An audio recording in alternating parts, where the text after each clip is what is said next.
We went home. Bruised, bandaged, and bullet-holed, aching, exhausted, and adrenaline crashing, laden down with replacement dressing in gauze and cotton wool, a prescription for antibiotic ointment and a very impressive bottle of painkillers, carrying a hospital-issue crutch and a glossy instructional pamphlet with the inviting title How to Care for Your Surgical Wound, not to mention smuggling a stack of stolen lasagna. We finally left Sherrowford General Hospital, 6 hours after we'd arrived. No police questioned us. No mysterious figures in yellow approached us. No spirits dared irritate me. We took a taxi, which Evelyn quietly paid for over the phone. A real one, like a tiny bus, with more than enough space in the back for the 4 of us. Sherrowford's public buses were perfectly serviceable, but the stop nearest to home would still have left Raine limping and hobbling for half a mile to reach our front door, zonked out on morphine. "God bless the NHS," was the last thing Raine muttered, before she fell asleep on the way home. Nobody stopped the car. No pallid mask smiled back from my reflection in the taxi's window. Lozzie did not disappear. It was just us and the slowly passing lights amid the darkness of Sherrowford at night, seen through the back windows of a very ordinary taxi, driven by a very ordinary middle-aged man, with a very ordinary radio station playing softly in the front of the car. Raine's sleepy head lolled on my shoulder. Twill chewed her tongue and watched for threats that did not appear. Lozzie protected her haul of stomach-threatening food in her lap, now and again raising her fingers to wave at some roadside numismatic life, making eyes at giant insects which clung to the sides of buildings, smiling at stalking abominations lurking in alleyways, winking at tree-like tentacles which rose above distant houses. Number 12, Barnslow Drive rose into view like a dark hillock growing from a forgotten gap in the orange street lighting, all shuttered and closed and thorny, camouflaged by ivy and crumbling brick and cracked roof tiles backed by grimy tarpaulin. In a more popular neighborhood, our home would be the subject of childhood urban legends, the house full of witches and ghosts. We woke Raine up and helped her out of the car and up the garden path, as she hobbled along and laughed at her own clumsy inexperience with the crutch tucked under her left shoulder. Home. Through all my teenage years, my family home was never a true refuge. Home meant punctuation between stays at Signet Children's Hospital, or the long stagnation between the few opportunities to go to school. Home meant taking my medication on time, pretending I didn't see monsters, and trying to make my parents happy. Home meant denying Maisie ever existed. Home was not unsafe, but neither was it mine. Number 12, Barnslow Drive was a fortress. A safe fortress, perhaps an outpost of that greater, older, semi-abandoned fortress down in Sussex, that estate full of magical secrets and rotten memories that Evelyn would one day inherit. And we'd cross that bridge when we reached it. I would help her clean out that old manor house and banish her mother's ghost, if that was what she wanted. But this fortress here in Sherrowford was, for the moment, ours. Warm, full of the people I love, protected from the nightmares that had plagued half my life, and quite possibly the safest place in the world from which to sally forth and rescue my sister. Praem opened the door and spilled light across us as Raine limped up the steps. We got her over the threshold and into the warm soft-lit familiarity of the front room, and once that door was closed stout and sensible against the night outside, locked and bolted and double-checked, once we were in and home and safe, I felt so much better. I'd lived there for only 6 months, but this beautiful, tumble-down, creaking old house felt more like home than anywhere else I'd ever known. We had little spare energy for decompression or sentimentality, busy dropping bags and handing off medical supplies, Lozzie trotting off to stash her lasagnas, us bumbling about to help Raine get her shoes off, Praem holding her under the arms to keep her steady. But Evelyn had been waiting too. She greeted us by walking up so close to Raine, with such a conflicted expression on her face, that I thought she was going to give her old friend a hug. But then Raine roared "Evie," with a bouncing grin, and Evelyn stopped short. "Yes, Raine, hello," Evelyn sighed. "Glad to see you're in one piece again." Evie, you know a bullet's not gonna stop me. I eat lead for breakfast. I defecate lead. She is on a lot of painkillers, I said. Evidently, said Evelyn. And what about you, yeah? Raine asked. She attempted to gesture with the crutch, but she wasn't anywhere near as experienced as Evelyn, and if Praem hadn't been holding her, I suspect she would have fallen over and dragged us all down in a tangle and probably popped her stitches open. Feeling better? You better not go walkies again. Next time we'll set Twill on you, and she'll sniff you out right quick, 'cause she's got your scent, she's got it good. You're so lucky you're on drugs, Twill muttered, blushing. Raine, I coaxed from down below, still trying to get her shoes off. Lift your right foot now, come on. Evelyn was giving Raine a slow look up and down. Her gaze settled on the ugly grey NHS issue crutch wedged under Raine's left armpit. In some ways, I am better now than I have ever been, Evelyn said. She nodded at the crutch. Those things are terrible. If you're planning on using it for more than a day or two, you're going to want to wrap a hand towel around the armpit cradle, and keep it in place with tape, or eventually it'll chafe when you walk. And the handle gets slippery, you'll want something on that too, but I don't know if we have anything. Evelyn flicked a question at me. How long is she supposed to go without immersing the stitches in water? At least 3 weeks, I answered, finally pulling off a shoe. Raine wiggled her freshly unshod toes against the floorboards. Then she's got a check-up, they told us not until then, at the earliest. 3 weeks, not too bad, Evelyn grumbled. I assume they've given her tramadol and a dosing schedule. You'll have to track that, Heather, because Raine's terrible at it. Make sure she takes them on time, or the pain'll creep up on her and she'll pretend it's not happening.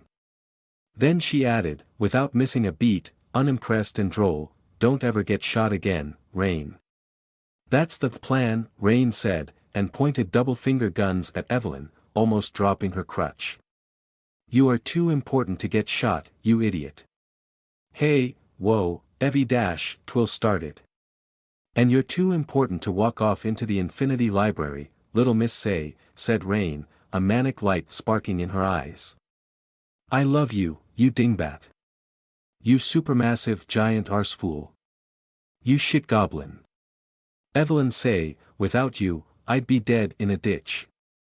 I'd have eaten my own legs. I'd have bitten a policeman to death and be doing 40 years in plastic cell with a muzzle on my face. Don't walk off into the dark, Evie. Evelyn's face flickered with the spark of a blazing frown, but the conflagration collapsed into a mortified blush as Raine went on, so Evelyn just huffed and looked away. Yes, we've established some rather convincing reasons for that. Hello, Praem intoned. Get her upstairs and into bed, Evelyn snapped. Before the painkillers wear off. She looks liable to fall down. She'll keep a night, said Evelyn. Go to sleep, Raine. You've got Chin watching her, right? The smile dropped out of Raine's voice, her eyebrows drawing together in concentration, pushing past the morphine and exhaustion. Don't leave her alone, not for a second. I don't care if you break both her ankles and glue her hands together, somebody needs to watch her. It's cool, Jane won't budge, said Twill. I've tried. Yes, Evelyn grumbled. She's not going anywhere, not yes, Lauren. Evelyn cleared her throat. What is it?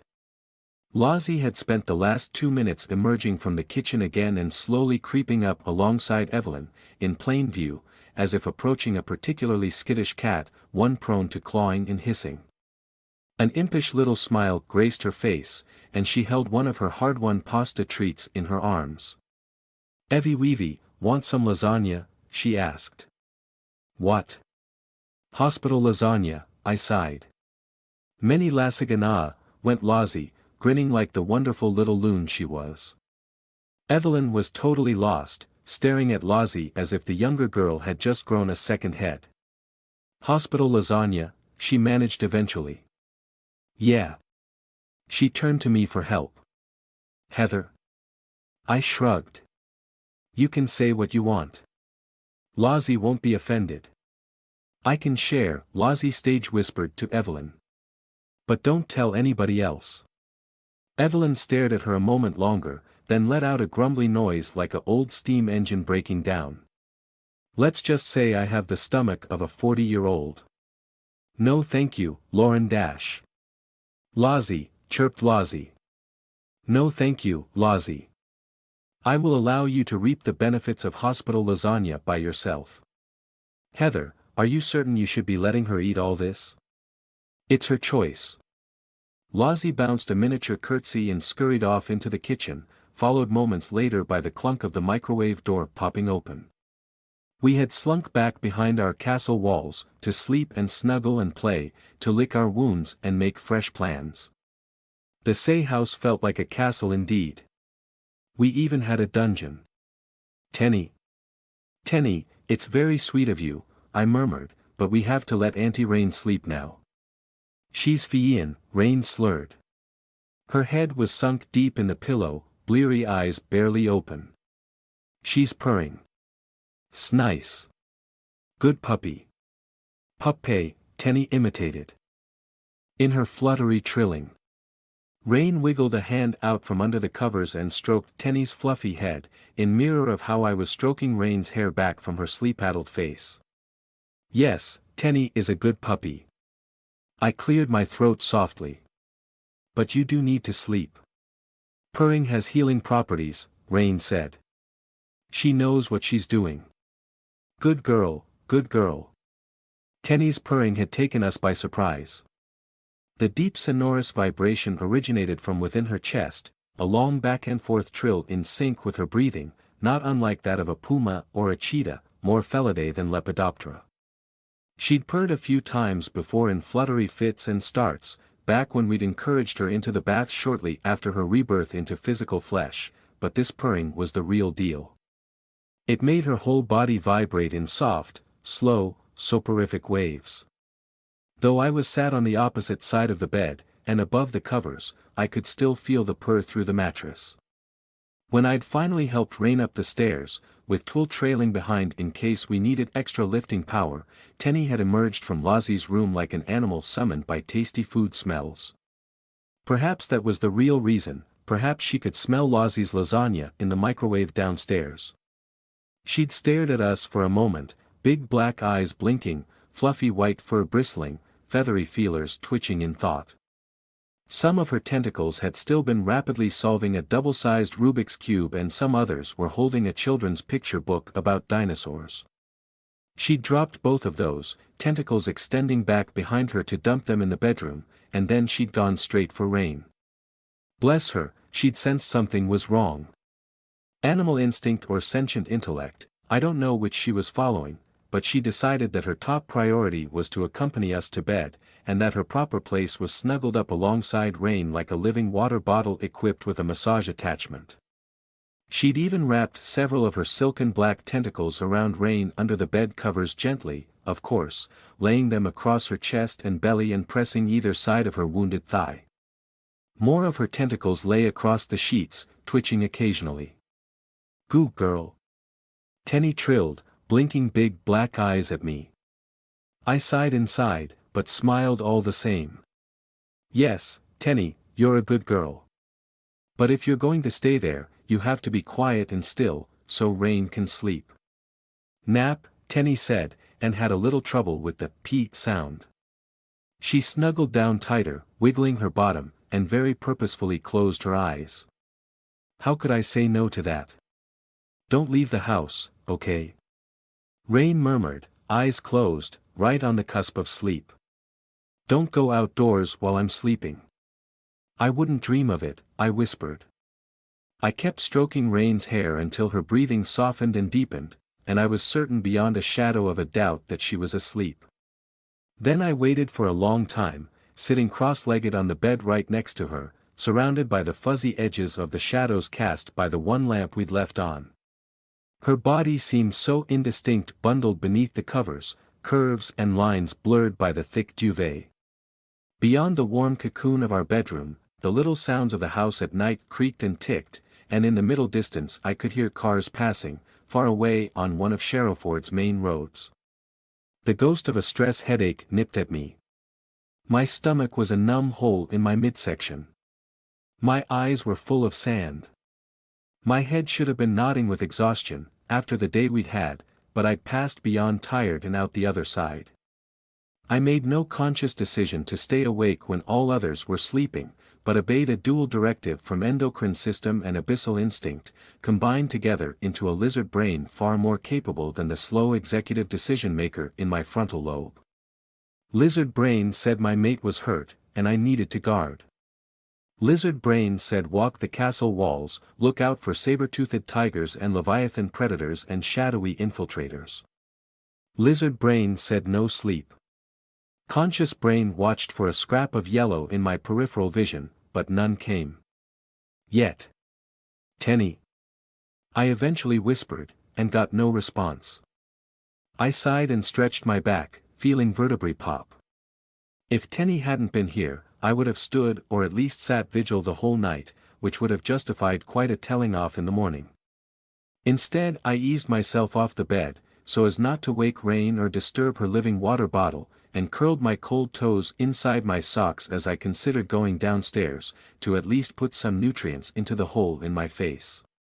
At least, that's what I told myself I was going to do, that's what I focused on, to keep my pulse rate down and my stomach from churning. I tugged on a second pair of socks to keep off the worst of the cold the rain had weakened earlier as the clouds had broken, but that had served only to deepen the night's chill and found I really did not want to leave Raine alone, even with Tenny here. I stared back at her on the bed, buried in covers, snuggled up with Tenny, a big black and white purring lump. She's not alone, don't be silly, I whispered to myself. We're all here. We're all home. I ran my eyes over the single window, the enclosure of the walls, over our discarded clothes and Raine's desk and the little piles of my books like rock sculptures. In my mind I saw past them, to the beams underfoot, the plaster and brick, the pipes and wires, the secret wards laid down by Evelyn's ancestors and reinforced by her grandmother, the bones of the house unchanged for a century or more. Keep her safe, I murmured. Tenny didn't respond, but I wasn't speaking to her. At least one other resident of number 12, Barnslow Drive was still awake. After I crept downstairs in the dark and picked way through the detritus in the front room and checked that yes, Twill's battered old trainers were still by our front door, I discovered the kitchen lights burning bright, and ventured inside to find Lozzie sitting at the kitchen table, working on a second helping of lasagna. It appeared to have defeated her. One empty sauce-stained container lay on the table, scoured of its contents, but the second one in front of her was only a third gone. She seemed to have given up, eyes heavier than usual, a spoon loose in one hand. She had a book open on the table too, a dog-eared paperback which must have come from the small library in Evelyn's study upstairs. Her braid was half undone, loose hair dangling toward the floor, and she was crouched on the chair like a little pixie gargoyle, her pastel tricolor poncho over her knees like a tiny tent. Sleepy eyes rose to meet me. "Heathie," she said. Stack's gun still sat in the middle of the table, like the centerpiece of an altar to industrial death. I tried not to look at it. "Lozzie," I said softly. "What are you doing still up? It's almost 11. You've had as long a day as the rest of us." "Eatin' guh." Lozzie elongated the word and tilted her head back in childish defiance. "Finished eating, by the looks of it," I said. "Eyes bigger than your stomach." Lozzie made a grumpy sound and pouted at the unfinished lasagna. I couldn't help but smile. "Really, Lozzie, don't you want to sleep?" "Night Praem says it's fine." "Night Praem?" I echoed. "Night Praem," said Night Praem. I jumped in surprise at the silver bell sing-song from over my shoulder. All my phantom tentacles whipped around in protective impulse, one hand clutching my heart and all the breath going out of me before my conscious mind caught up and I wheezed. It was just Praem. She'd been standing next to the doorway and I'd missed her, too focused on Lozzie as I'd walked in. "Oh, goodness, Praem. I didn't see you there." She stared back at me, milk-white eyes in her expressionless face. With her habitual maid uniform ruined back in Carcosa, Praem was wearing clothes borrowed from Evelyn, a form-fitting grey ribbed sweater and a long purple skirt that I'd never seen Evelyn actually wear before. She had at least managed to dig up replacement black tights, but lacked any footwear, and her blonde hair was still a singed mess, curled up at the ends here and there, burned patches elsewhere. Her neatly folded hands sported a few plasters to cover some scratches, and I very much hoped and suspected that Evelyn had taken care of her other grazes and bumps. Well, I had to take a couple of deep breaths. When you say night Praem, I imagine you dressed up in black lace and heavy eyeshadow, like a goth, is that the right word? Would you like that sort of look, Praem? Black eyeliner, Praem intoned. We can get you some, if you like. To try. I nodded. It's good to see that you're all cleaned up. I mean, are you? I struggled for the right words. It's been a big day for you too, hasn't it?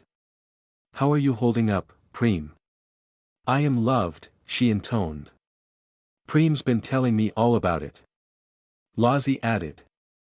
That's great. Yes, Praem, yes you are. I smiled at her, happy for whatever she'd decided but somewhat at a loss to answer that. Where is Evie, anyway? And everyone else? Evie, Weevie and Fluffy went upstairs, Lozzie supplied. I assumed Fluffy was Twill. Who else would it be? Oh. Oh, that explains, I glanced at Praem and Lozzie giggled. I'd seen a light burning under Evelyn's bedroom door upstairs, but hadn't lingered to eavesdrop. Perhaps her and Twill were working things out, or perhaps working things out. Perhaps I should have knocked gently and stepped in to mediate. Now I was glad I hadn't. Sleeping, Praem corrected my blush-inducing assumption. Together? I asked. No. Ah.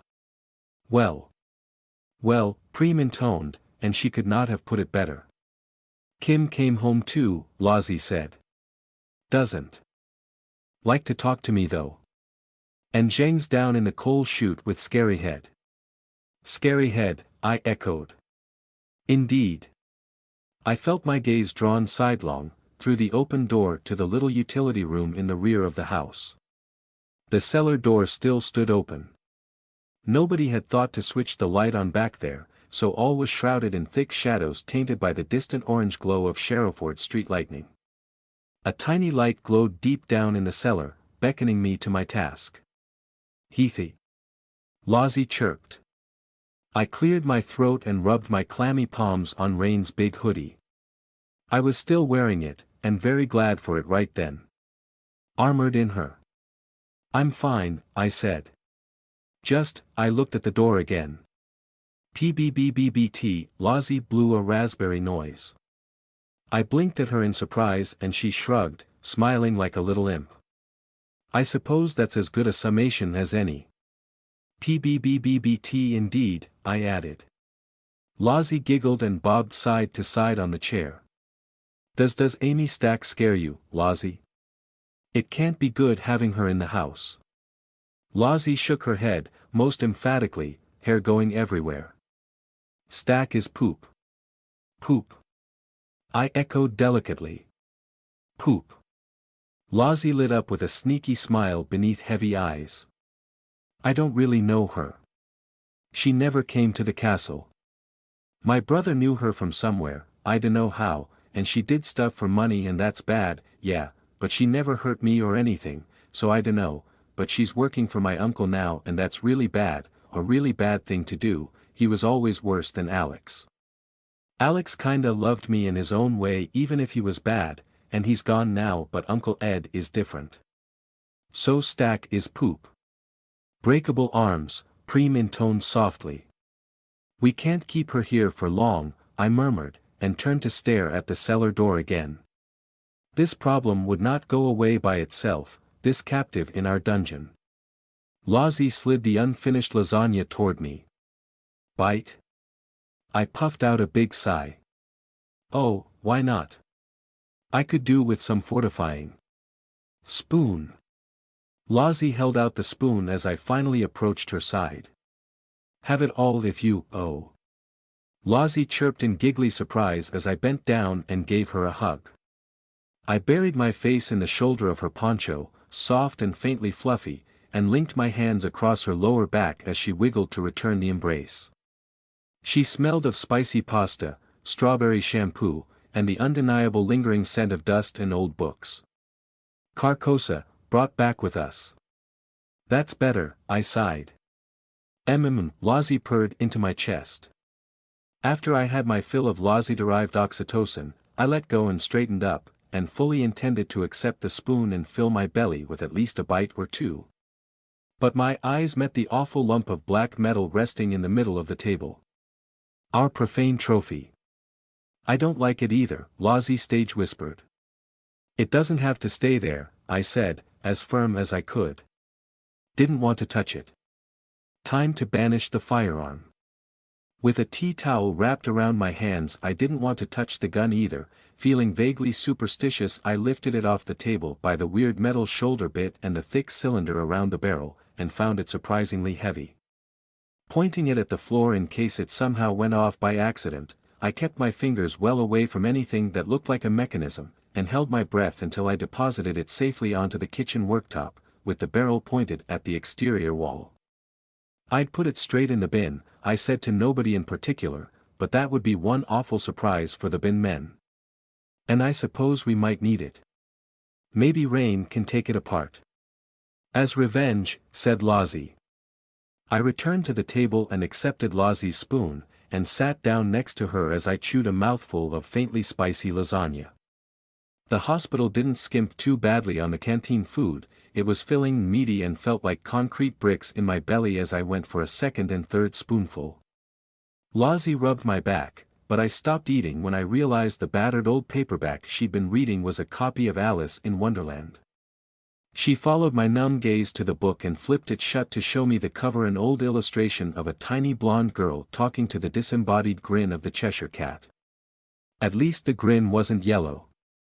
I like it, said Lozzie. I don't, I admitted. It's nothing like your Wonderland. It's fun. I wish I could meet Alice. She's smart. I gave Lozzie a smile and handed the spoon back. She giggled and took another very small bite for herself. You were very smart today, Lozzie, I told her, to keep away from the police in the hospital. Maybe you're more like Alice than I am. She mumbled through a mouthful of lasagna, then swallowed and added, don't want to be found. Can't do anything about me, I'm an adult now, but I can't prove it, and Uncle Eddie could forge stuff and She pulled a frowny thinking face, tongue working over her teeth inside her mouth. Lozzie had nowhere to be except outside, or by my side. I'd freed her, killed her brother, dismantled the cult she'd spent her life bound to, and I was vaguely aware her parents had not been around for quite some time. Without us, she would be homeless, penniless, and alone, but for spirits and the outside, and she was currently cut off from one of those. Did she even have a birth certificate?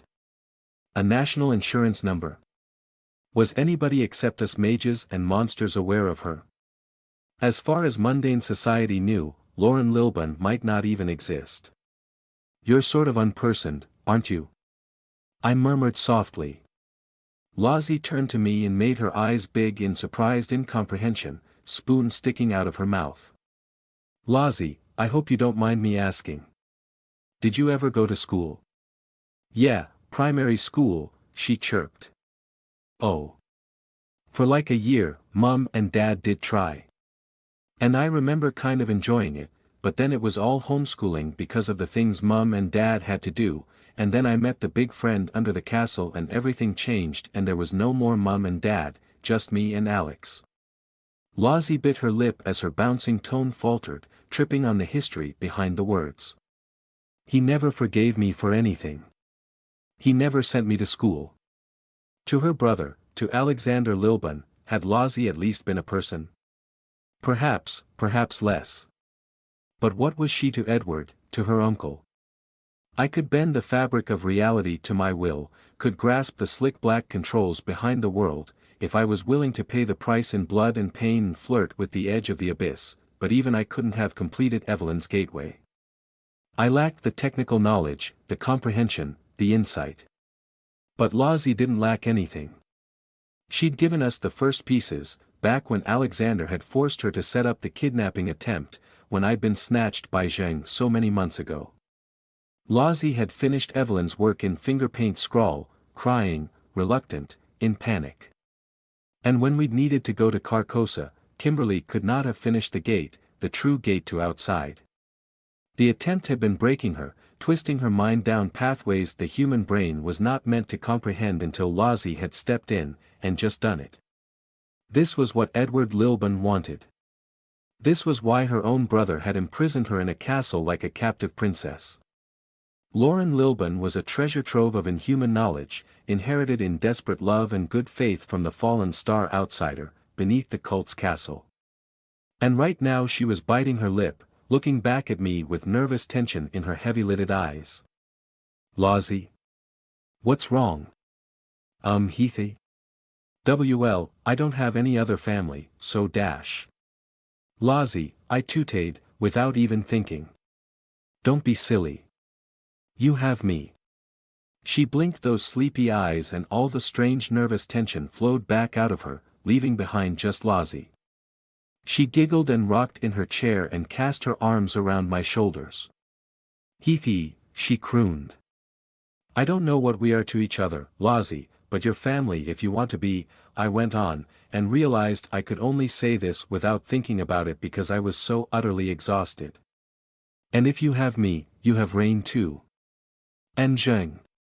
And maybe Evelyn, though I know she can't deal with you. She can. Lozzie giggled. She cannot, Praem joined in. When Lozzie eventually pulled away and sat back in her chair, she had to wipe her eyes on the hem of her poncho, though she was smiling bright now. I didn't thank you for the night earlier either, I told her. That was another good call, more smart thinking. Yeah, she said, then smiled a bit sadly. He died too. They're all so good to me, but they deserve better, but they want to help you, they're for helping you. I can't make them and give them purpose and then tell them no, but I don't like it when they die. I wish I could bring them all here. The house would get a bit crowded, I said, not unkindly. Yeah, Lozzie giggled. I'd like to see them sometime. If you made them to help me, I owe it to them, to what was inside the armor, but I needed to stand before the things themselves and ask Lozzie questions, and I couldn't do that yet. I sighed, my thoughts turning to other problems. I haven't attempted a slip in a while. Have you? Are the hands still there? The dead grasping hands on our ankles, that kept us here when Lozzie or I tried to slip. Lozzie nodded, wrinkling her elfin little nose. I wish we knew where my brother's body went. You really think it's him? I'd suspected the same thing, but didn't like to put it in words. Lozzie stared at the tabletop and chewed on her bottom lip. He used to catch me. After Mum and Dad were gone. When it was just him and me, and all his followers. I used to escape a lot, go outside, go everywhere. But every time I came back he'd find me and make me come home. With words and promises and stuff. I was kind of bad at finding food sometimes. She shook her head. And then he got me to come to the castle and I couldn't run away anymore. It feels like him. Lozzie. Oh, Lozzie. I reached out and put an arm around her shoulders. We did see his body, Lozzie, in Glasswick Tower, I gently reminded her, then stumbled on the memory of that shattered corpse which I had made, that corpse of which not a single cell had rotted away. He was, well, very dead. He was just a vector for the eye. And, it's really gruesome, but well we pulled his head off, Praem supplied. I cleared my throat. Yes, thank you, Praem. Thank you, Praem. Lozzie said, and she was neither disgusted, nor giggling. She really, really meant it, earnest and grateful. But where did it go? After the tower? Where did all his followers take it? I want to know. Maybe to the house where they did their ritual, I said. Maybe it burned. Maybe, Lozzie said, small and doubtful. God grant he stay dead. Praem spoke the words in lilting sing-song cadence. I recognized them instantly, a small variation of the epigraph Evelyn had chosen for her mother's gravestone. Mages, difficult to put down for good. Lozzie didn't say anything, but she lit up at Praem in a big smile of mixed gratitude and sadness, nodding emphatically. And I can always do it all over again, I said. A second time. Heather, she whined, and pulled me back into a hug and clung on tight. We stayed that way for long enough for her to calm down, to stop shaking and to roll her head on my shoulder with the lazy, full-belly sleepiness of having eaten too much after a long day. Murder had not been easy, and had brought no sense of satisfaction. But it had kept Lozzie safe. That was worth some portion of my soul. Steep flagstone steps led down into gloom and stale air, always the same temperature no matter the time of year, no matter the storms or squalls or baking sun that battered the house above. Bare red brick walls, no windows, and only a pair of tiny ventilation slits high up near the ceiling, the other ends of which I suspected had been blocked up decades ago. 2 bare light bulbs hung from the ceiling, and 4 thick beams of very old wood helped brace the rest of the building against its own foundations. Considering the age of the house, the cellar's original purpose had probably been coal storage. The remains of an ancient coal-fired boiler stood testament to this history, a grand old thing rambling across one dark corner, cold for a half-century at least. A few empty wine racks against one wall showed the other use to which the cellar had once been put. Evelyn's family had used this space for more disturbing things, and I did not like to come down here. The remains of many magic circles showed through as faint lines on the flagstone floor. A pair of long wooden boxes lay toward the back open and empty, thankfully, of anything but a few scraps of cloth unmistakable as coffins. A crate in a corner lay abandoned, covered in strange stains and shattered long ago from the inside. A twisted metal sculpture sat on a workbench, all blades and points and razor-sharp edges that would make it a nightmare to move, and small rusty red patches attested to previous unwise attempts to lift the thing.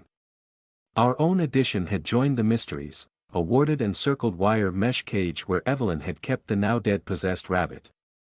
A modern electric boiler glugged and hummed happily away to itself, shining a handful of green LEDs across the absurd occult detritus. Our dungeon.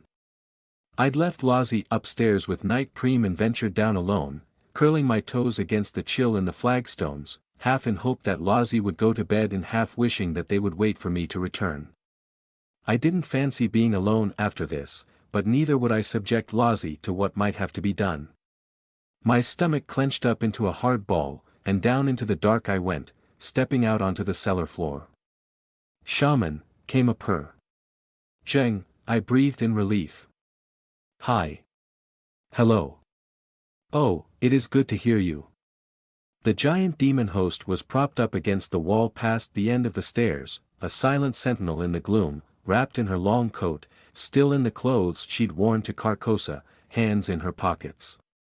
Sharp, slow, unsmiling eyes found mine, and she extended a hand, fingers splayed at my head height. "Here, shaman." I went to her, hopping and pattering my feet in vain to spare my toes from the cold.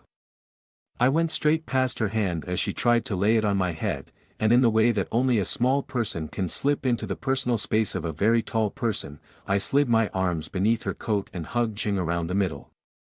She was so warm, like a banked fire inside her clothes. I squeezed her and nuzzled her without thinking and laid my head against her chest and tucked the sides of my feet up against her, seeking heat. I didn't care if she hadn't changed since Carcosa, Jing needed to belong as much as the rest of us. She smelled of dust and books too, but also of hot spiced sweat and warm skin. I realized after a few moments that she was not hugging me back. I looked up. "Jing." "Shaman," Jing laughed a deep rumble, then finally placed a hand on my head and wrapped her other arm around my shoulders, pressing me to her. "Deft. Quick. You surprise me always." It was entirely platonic, entirely safe, but still my heart gave a little trill inside my chest. Don't be silly, I said as I started to blush, only just realizing what I'd done. I just wanted to hug you. It's been an emotional day, and I haven't seen you since we got back. Our catch must be watched. She pointed past me. I let go of Zheng and took a half step away, fingers lingering on her heat, and finally turned to face what I descended down here to do. Beneath the thin light cast by the pair of naked bulbs, tied to an old chair with thick ropes and skilled knots, with wrists bound behind her back and a faint bruise on her chin and an expression like a stone carving, Amy Stack stared back at me. Eyes like chips of frozen flint, her grey athletic wear and thin raincoat scuffed and twisted beneath the ropes around her thighs and belly and chest, muscles like a web of steel cables.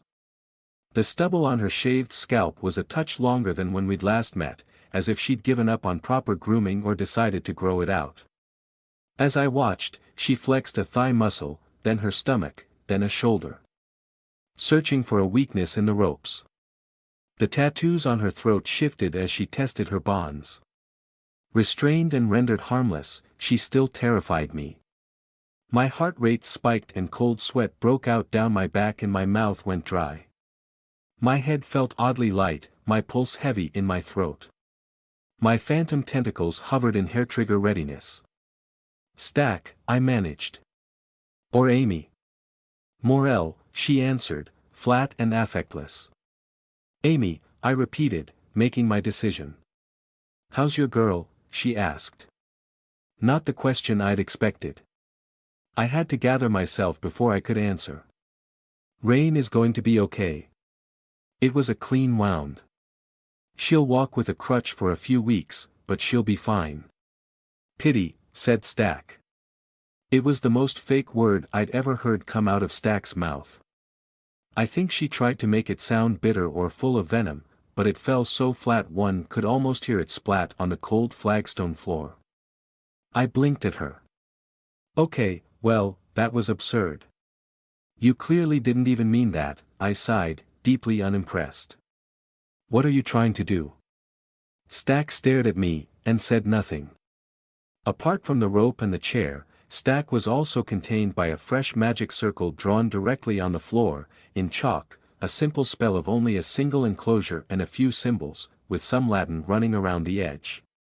Looking at it made my eyes twinge, but it didn't hurt. Further away lay the pouches and straps of her military-style webbing, torn off her before Zheng had tied her up.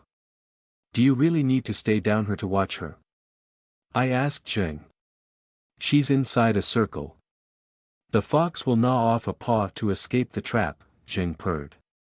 And this fox has experience, shaman. She has been held by worse than us.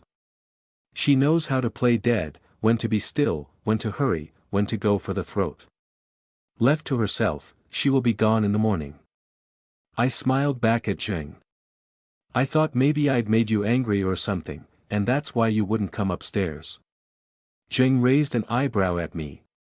Worry less, shaman. I will. I turned back to Stack. What's the circle for? Breaking whatever hold Edward has over her. No, Zheng purred. The wizard came down and tested her. No strings, no tendrils, no hold. This fox is clean and healthy. Ah. Right. Right then. The exact opposite of what I wanted to hear. The worst-case scenario. If Stack had been mind-controlled or hypnotized or puppet, that would make all the decisions so much easier, free us of the burden of choice, of needing to talk to her.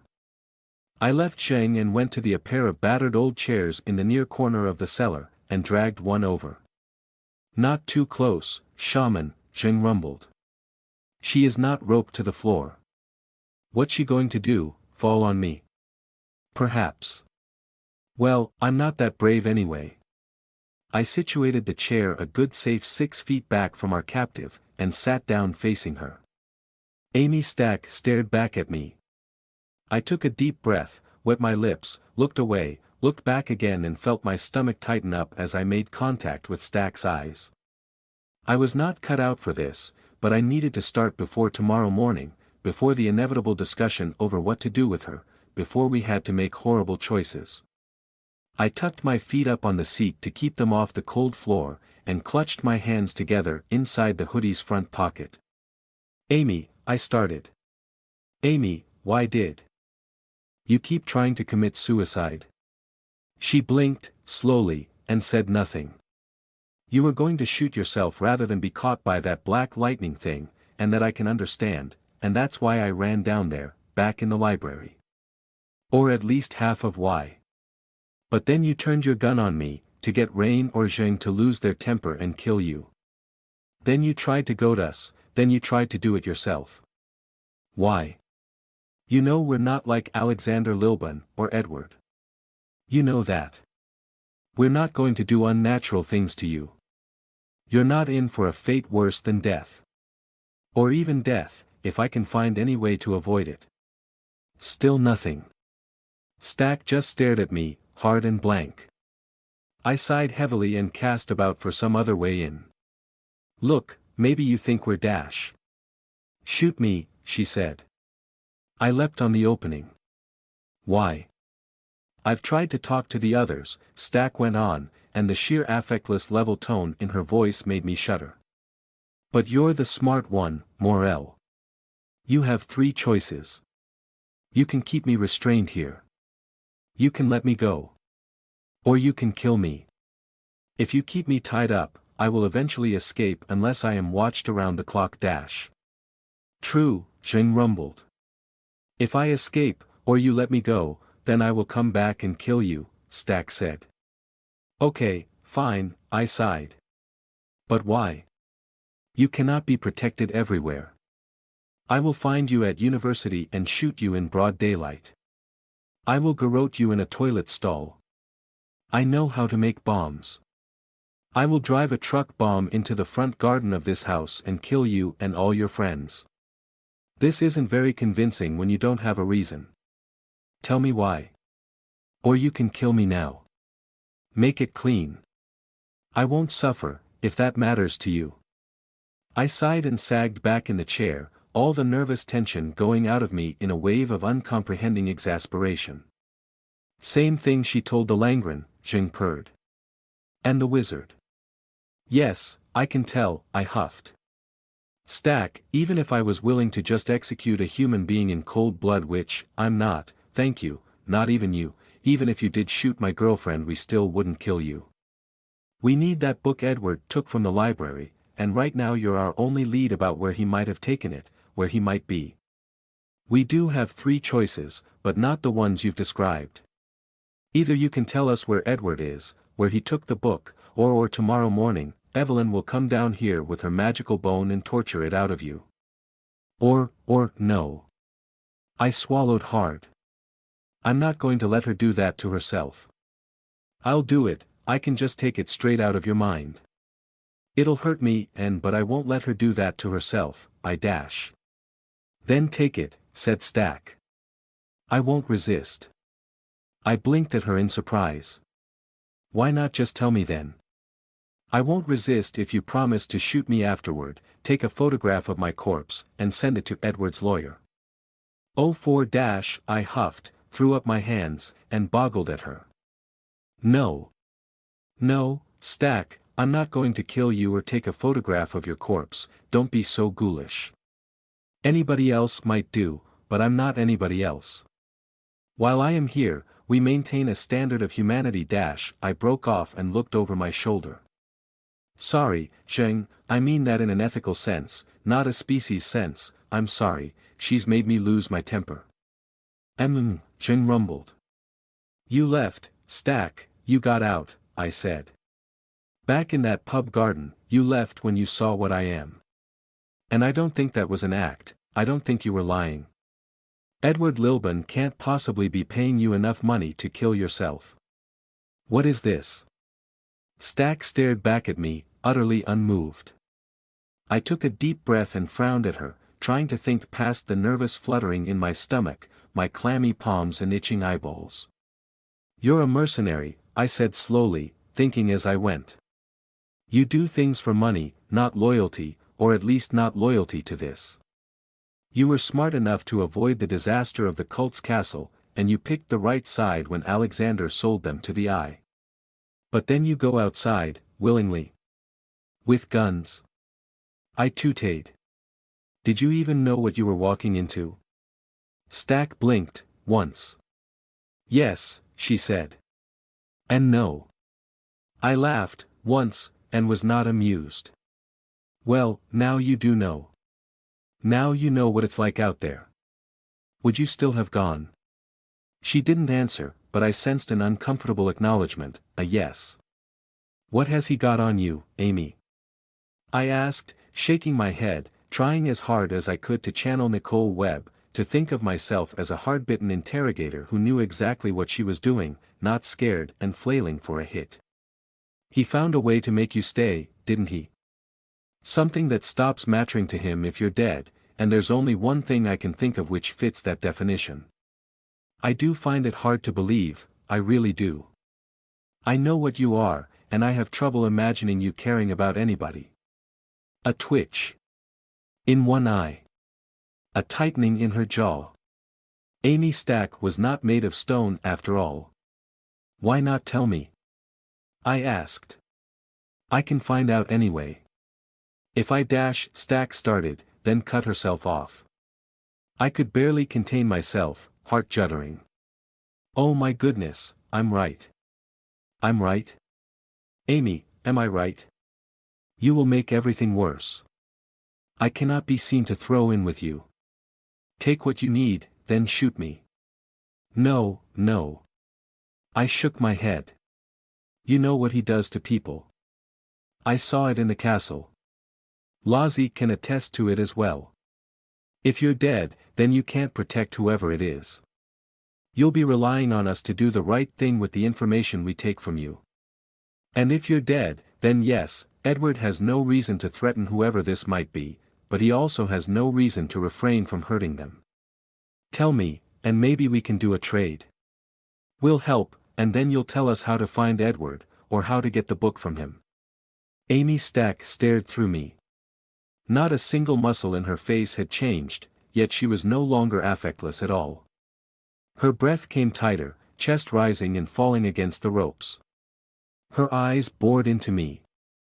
Zheng's caution of her lurching forward no longer seemed so silly. 20 seconds passed, and she finally broke. Edward Lilburne has my little boy, said the psychopath tied up in our cellar. What sort of desperate idiot would stick his dick in you? Raine asked Amy Stack. Evelyn was less understanding. I caught her rolling her eyes. Like screwing a rat trap filled with broken glass and acid, Raine went on. Wouldn't risk my fingers with you, girl, I wouldn't get him back. Or hey, who am I to judge? Maybe he was into the whole Eastern European mercenary stuck in a prefab bunker for 12 months look you've got going on. She held up thumb and forefinger as if framing Stack for a photo shoot. A real romantic epic, straight from the Donbass basin. Stack declined the bait, staring back in affectless silence. Stop taking your pain out on her, Evelyn grumbled. It's easy, it feels good, and it doesn't solve anything. Trust me. Raine turned in her chair and flashed a grin. Who said anything about pain? I've got enough tramadol in me to kill a bull elephant. I am flying, Evie. Never better. Evelyn returned a look of such blank disbelief she could have given Stack a run for her money. Liar, liar, Praem sang. Seriously. Raine insisted a little too hard, turning left and right and over her shoulders, to include me and even Zheng, lounging against the cellar's back wall, in her unconvincing performance. The painkillers work great, I'm fine. I'm only having a sit down for a proper chat with our guest here, face to face. I'm doing just fine. Fine. Don't you worry about me, Stack. She winked at Amy. Word of advice, use bigger bullets next time, hey. Raine did not look fine. She hadn't looked fine all morning. Swaddled in a big fluffy gray dressing gown, with dark bags under her eyes, and a pinched tightness in her face, she mostly looked exhausted. She was the only one of us sitting down. Except for Stack. Raine, I scolded gently. I was standing behind her, trying to rub the unfamiliar tension out of her shoulders. Her grin turned into a grimace, at Stack. As she spoke, Raine gripped the jagged machine of black metal which lay in her lap. Stack's gun. She'd brought the thing down here to the cellar, laid it across her thighs like a pet cat as she'd sat down to face Amy, and I didn't pretend to understand why. We couldn't threaten Stack with it, and according to Raine it was out of bullets anyway. Stack had saved one for herself and then put it through Raine's leg instead. We'd found spare magazines in her military-style webbing, but they were empty, used up in panic back in Carcosa. But I wasn't about to critique Raine's emotional processing of her bullet wound. Unless she got unhealthy, and Evelyn had already called her out on that, she could carry the gun around for a week, or take it apart and eat it, or sleep with it for all I cared. If that helped. Raine lifted the gun off her lap with one hand, pointed it at Stack, and squeezed the trigger on an empty chamber. Click. I pulled a face, but said nothing.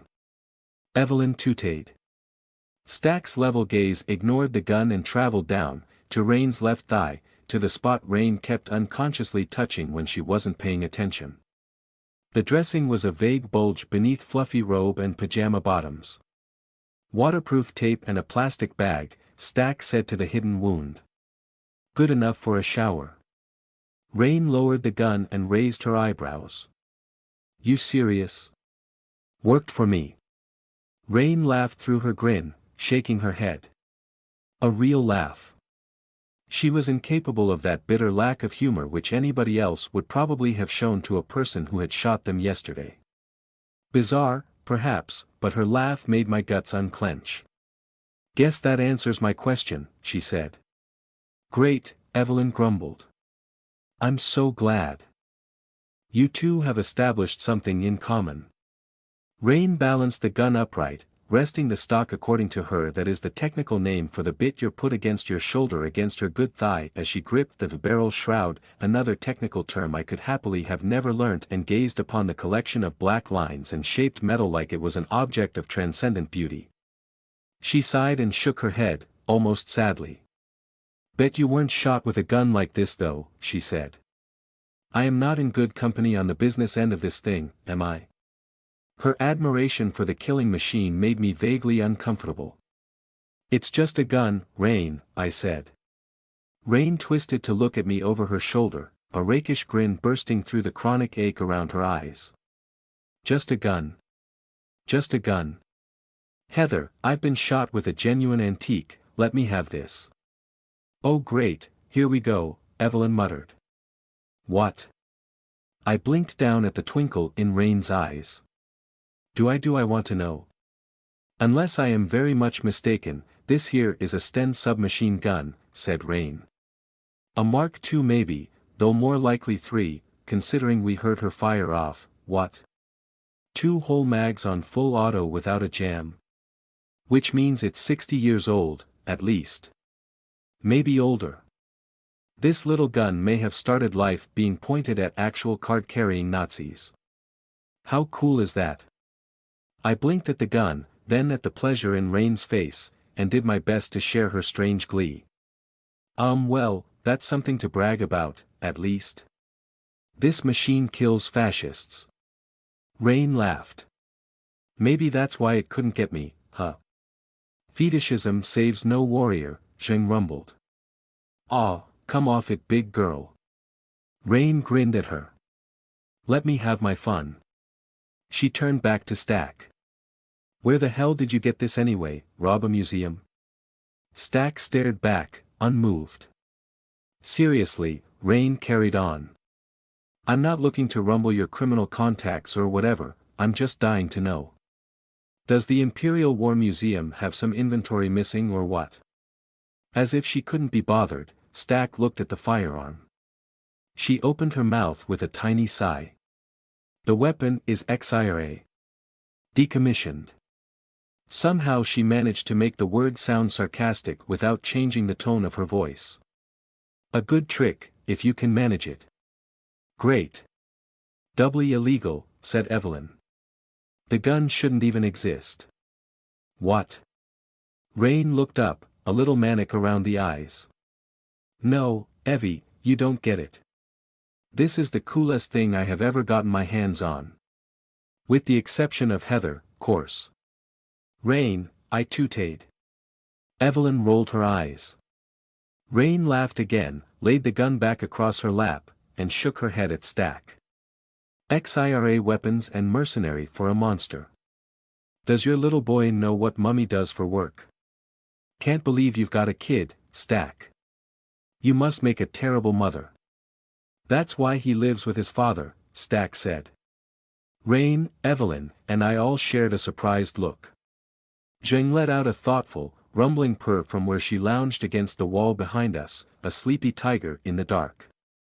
Only Praem didn't react, standing guard a few paces to Stack's side. That was the most Amy had opened up again since last night. After she'd confessed to me that Edward Lilburne had her little boy, her son, her child, whatever that actually meant, Amy Stack had clammed up again. As if compensating for a mistake, she'd closed down, dropped back into her impassive, stony, affectless exterior, no matter what I'd said to her. And I had said some rather extreme things, mostly promises of help, half-formed questions, bewildered pleas, exhausted sighs. But she'd responded to nothing, except to say, "Go to bed, Morel." So I had. I'd checked with Sheng that she didn't need to sleep, pleasure, but not need, shaman. My muscles and memory are fueled differently to you monkeys. Then I'd crept out of the cellar, back into the light, to find Praem and Lozzie waiting for me in the kitchen, Lozzie half asleep and Praem ready to carry her to bed. We'd gone to sleep. I'd snatched a few hours. Raine had woken early. The dull pain in her thigh had kept her from further rest, despite her valiantly stupid protests to the contrary. I'd helped her downstairs in the wee hours of the morning, helped her swallow painkillers and carefully noted down the time and the dose and when she was allowed more. But sleep had not returned. My lover had a bullet wound closed by 11 stitches, and tramadol was not morphine. I'd seen those stitches up close, earlier that morning. Raine had put up a token resistance as I'd examined the How to Care for Your Surgical Wound pamphlet and begun cutting dressing in gauze to the length specified in the doctor's instructions, but I'd shushed her with a frown and a tut.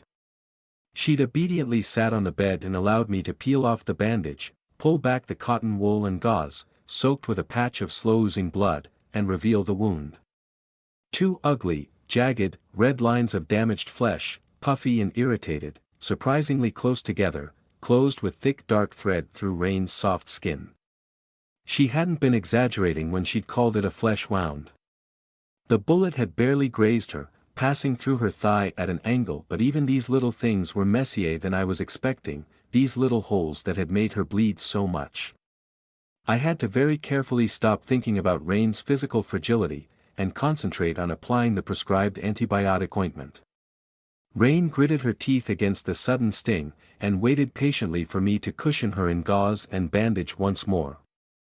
She'd leaned heavily on her unfamiliar crutch when moving around, kept unconsciously reaching for her thigh, and grinned through the grinding pain of a slow-healing wound. I'd told her about Stack. We'd gone downstairs, found Evelyn eating breakfast with Praem sitting on the other side of the table, and told her too. And now, very early in the morning on a dreary Sherrowford Sunday, with dozing streets and low sky like a leaded ceiling, with thickly cold air rustling the branches of the tree in the back garden, with the old iron radiators putting up a final last stand against the straggling ladders of spring, we had all descended into the cellar to question Amy Stack. All but those of us still sleeping. I'd checked on Lozzie, snuggled up beneath her bed covers like a beaver in a dam, sleeping off the lasagna. Tenny had joined her after Raine had woken up. Evelyn assured us Twill was a late riser. I didn't ask which bed the werewolf was in. The cellar was no more welcoming by day. Even with the door wide open, precious little sunlight reached down into the deep. Stack saw our reaction and shut her mouth again, as if she realized she'd said too much. Lives with his father? Your baby daddy's still alive? Raine asked with wide-eyed mock shock. Well, blow me down with a feather, I didn't expect that. Woman, like you should have eaten him after, like a spider does. Lemme guess, he had to tie you up during the act, while you were turned on, so you didn't cannibalize him in the afterglow. Was he into that? Bit of a freak. Takes all sorts, I guess. He is a good man, said Stack, level and affectless. I had to suppress a cough of surprise. Oh yeah? Raine shot back, still grinning. What counts as good in your books, Amy? Deft hands with the executioner's axe. Body count in the low triple digits. Blind and limbless. He knows nothing about what I do, Stack replied. He is not involved in our world. He is of no interest to you. If you take his location from my mind, do not harass him or hurt him. Or what? Raine asked. Stack had no reply to that. Amy? I spoke up from over Raine's shoulder. What's your little boy's name? Stack looked at me, stone-cold empty. Ah, come on, Raine joined in. If we're gonna go in swinging and rescue your kid, we need to know what name to call. Stack flexed beneath her clothes and the ropes binding her to the chair, and I realized that she bristled, the closest I'd seen to her expressing honest, open anger. I am not afraid of you or your polycule dash, she said. Polycule? I blurted out, bewildered. And neither is Mr. Lilburne, she finished. Raine was laughing and I didn't understand why. We are not a polycule, Evelyn grumbled. Are we not? Praem sang, and Evelyn turned a frown on her, though more delicately than I had ever seen her do so before. You people have a tendency to collect others, Stack said. You will not add me. We don't want you, Evelyn said, quick and nasty. Yeah, hey, don't flatter yourself, Raine agreed, tamping down her laughter.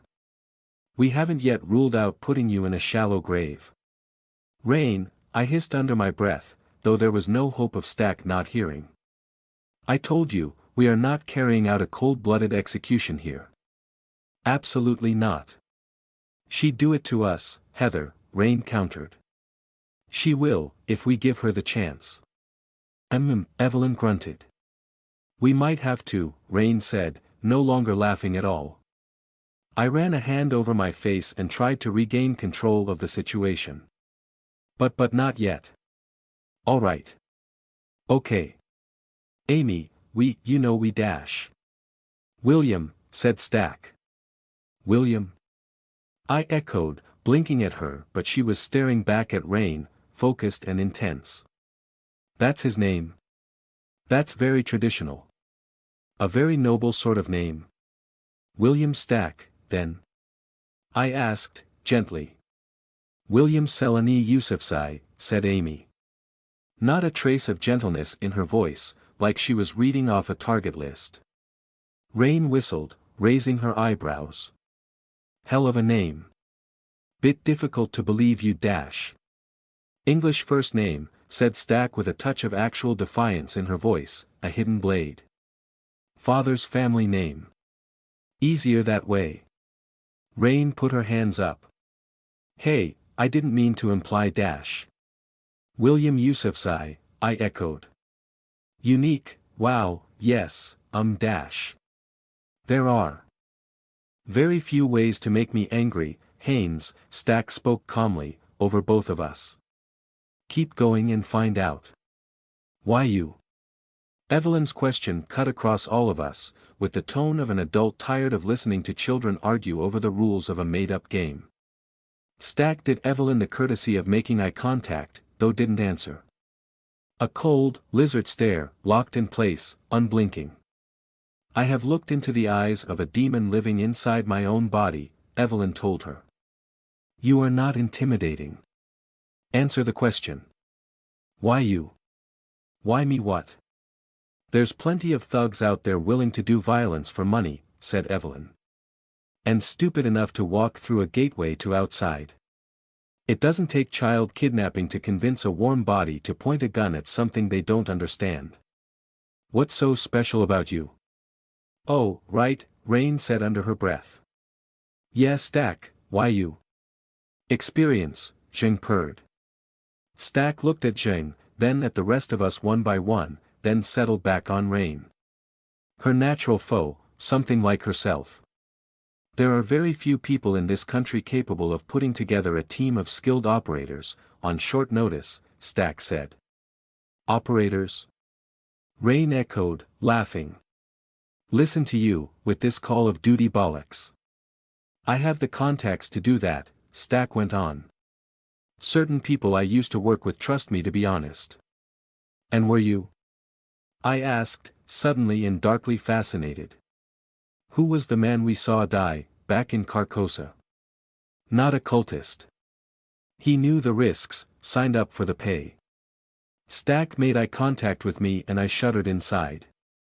Mr. Lilburne wanted a team to go out there and collect certain books. I told them all the truth, about what we were walking into. Her voice faltered, as if confused. Tried to. They did not handle exposure well. But everyone with me in the library, her voice stalled again, was a competent professional who understood what they were getting into. No, they didn't, I said. No, they didn't, she said quietly, after a moment.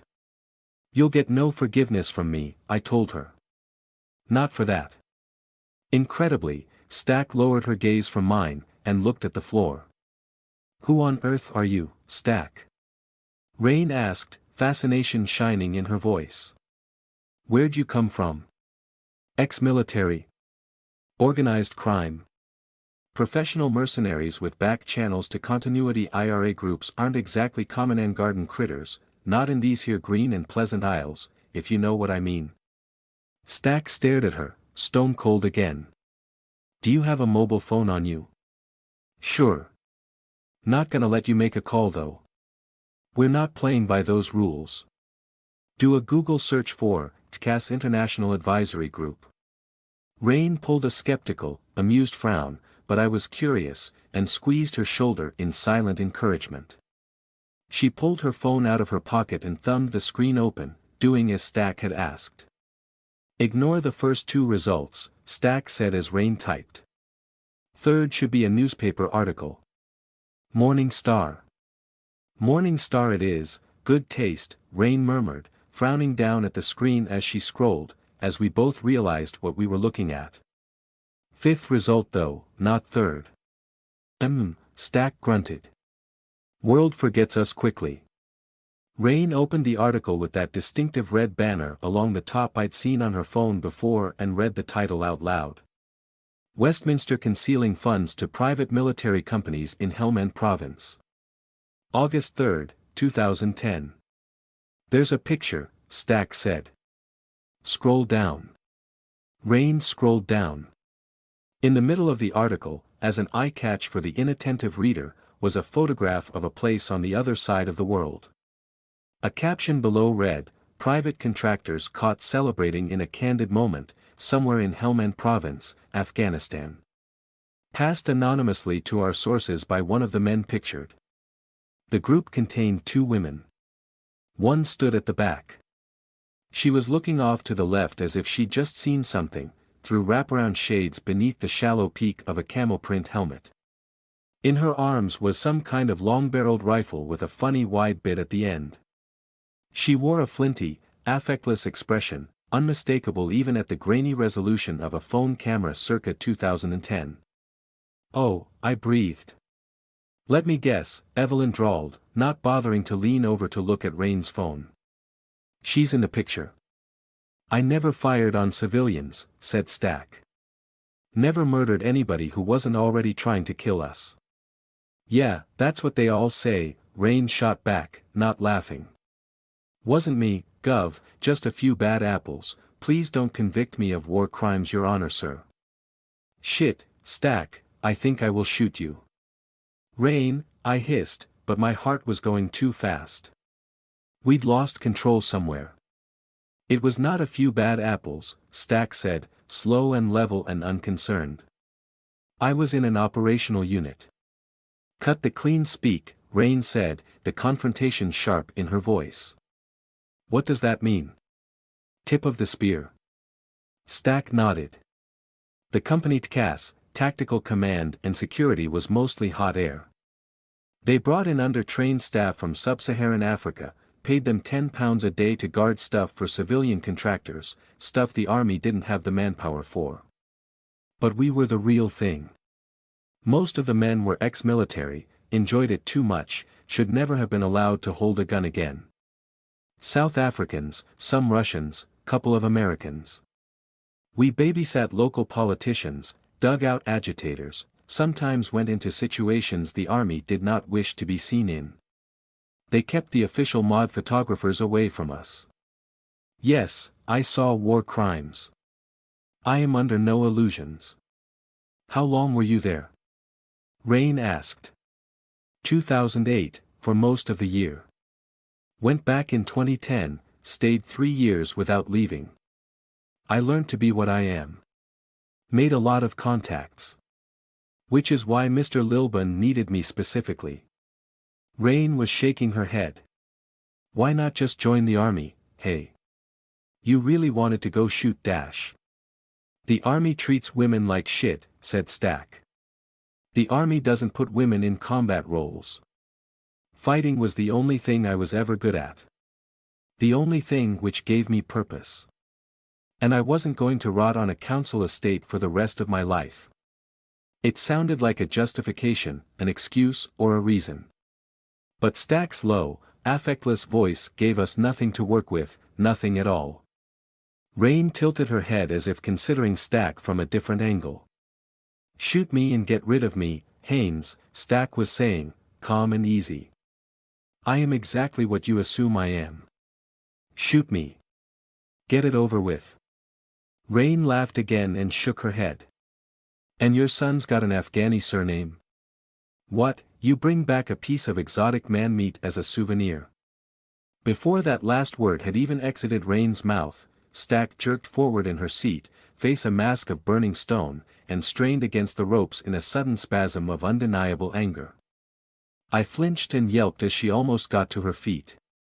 Praem was on her in a split second, hand on Stack's head, pushing her back down so the chair legs clacked against the cellar flagstones. Stay, Praem intoned. Oh my goodness, I heaved out a panting breath and hiccuped, loudly. Shaman, Zheng rumbled at my shoulder, making me jump a second time. She'd moved forward too, as if to sweep me up at the first sign of danger. I'm fine, I lied. Still feel like dying, Stack? Raine asked, very quietly. Or have I finally pissed you off too much? Amy Stack did not answer. Her affectless look burned inside with naked flame. Raine had succeeded in making her exceptionally angry. Raine, there's no need to be insensitive, I managed, tuteing. Not racially, not like that. I thought better of you, really. Raine had the good grace to flash a sheepish wince back at me.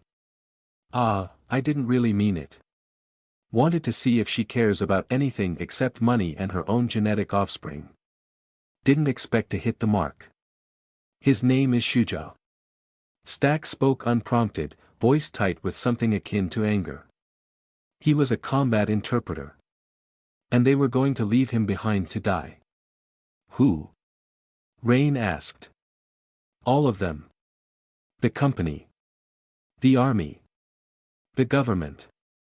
He was there when I needed somebody to watch my back, to shoot one of my own men. And I got him out, got him here, got him proper citizenship. I paid my debt. Do not make it sound perverse.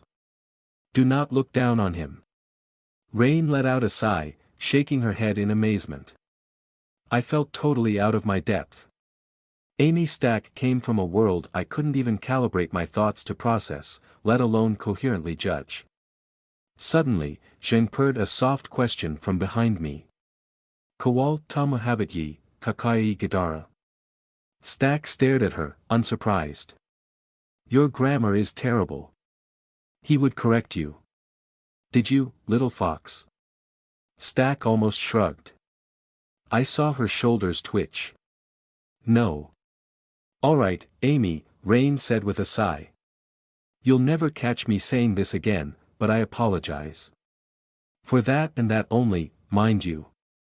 Just trying to press your buttons, see if you had any. Stack stared back at Raine. Shoot me. The cellar descended into uncomfortable silence.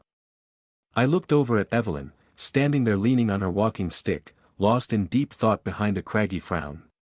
She caught me looking and caught my eye, and pulled a resigned smile. We need that book, Heather, she said. Do we? I asked. Isn't there some way we can do without it? Evelyn shook her head, sighed, and shifted her weight on her walking stick.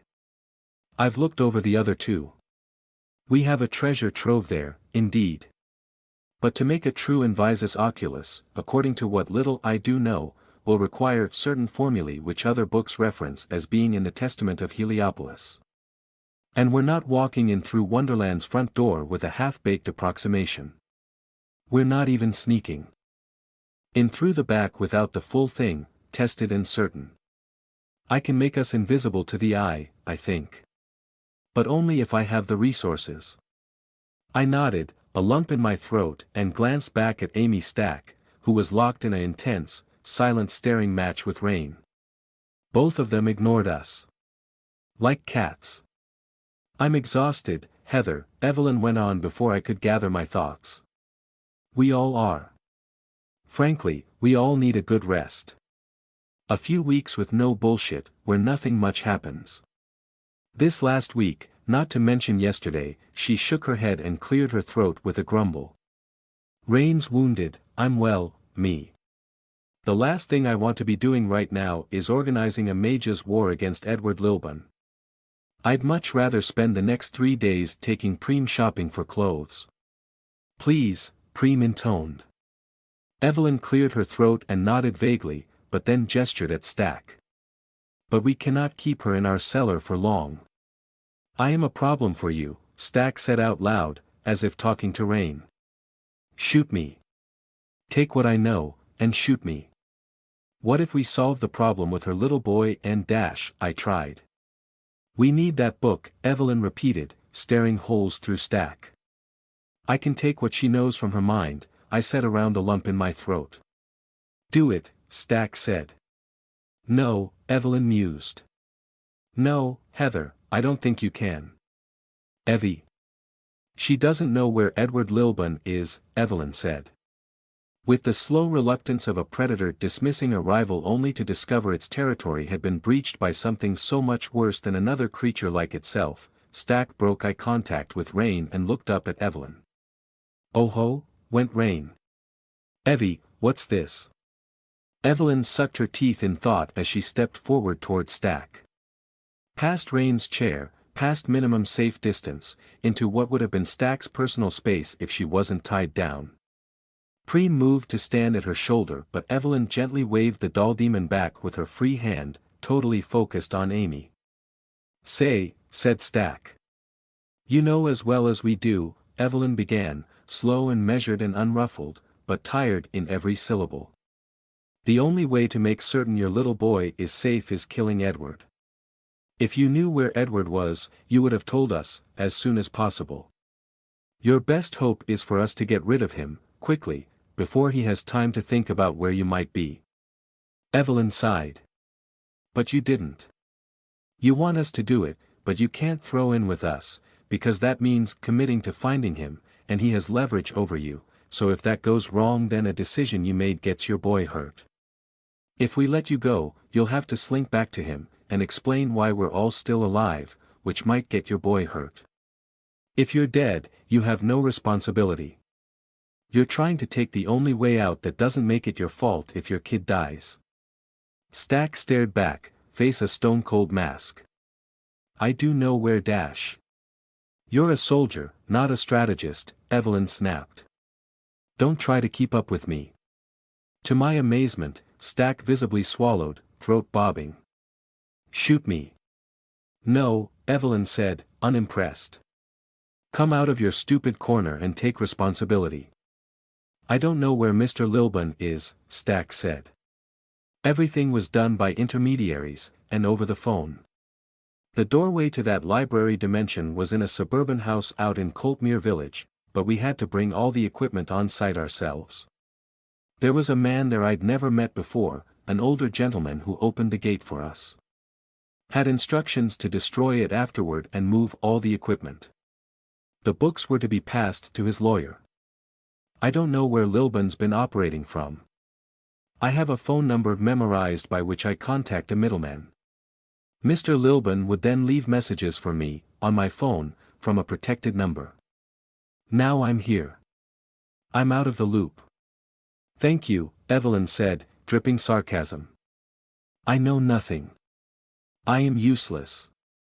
Shoot me. How do we know any of that's the truth? I asked. Not that I wish to disbelieve you, Amy, but well you are dash. She's not lying, Raine said softly. Shoot me. Have Xing eat me. Send me beyond.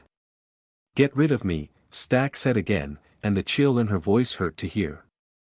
Evelyn gave her a look, and I could see she was seriously considering the option.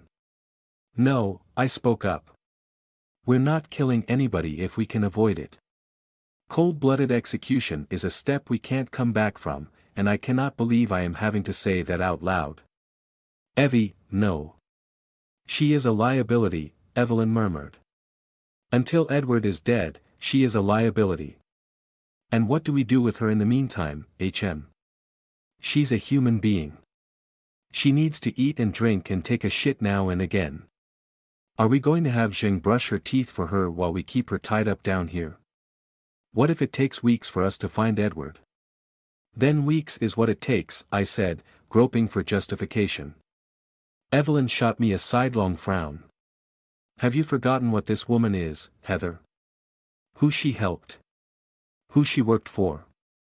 Not for a second, I said, and managed to keep the quiver out of my voice. She is a monster, yes. She deserves trial and conviction, for everything with Alexander, at the very least. For whatever part she had in all those dead people. But she's harmless to us like this, and I refuse to kill a person in cold blood. And I won't have either of you do it. I glanced back at Xing. And don't even offer. We are not for this, we can't be judges and executioners like that.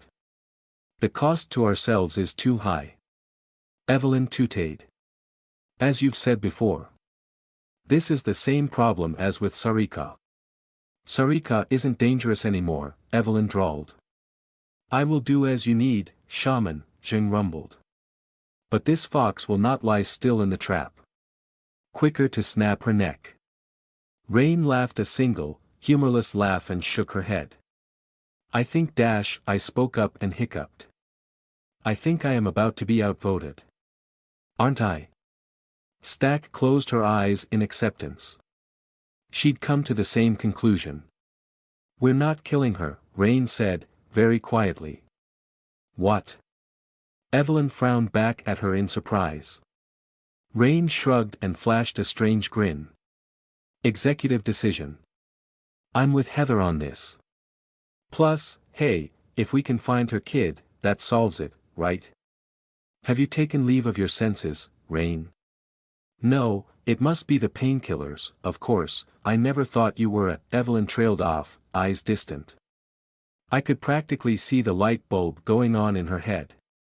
Yes, she whispered. That's how we're going to play this.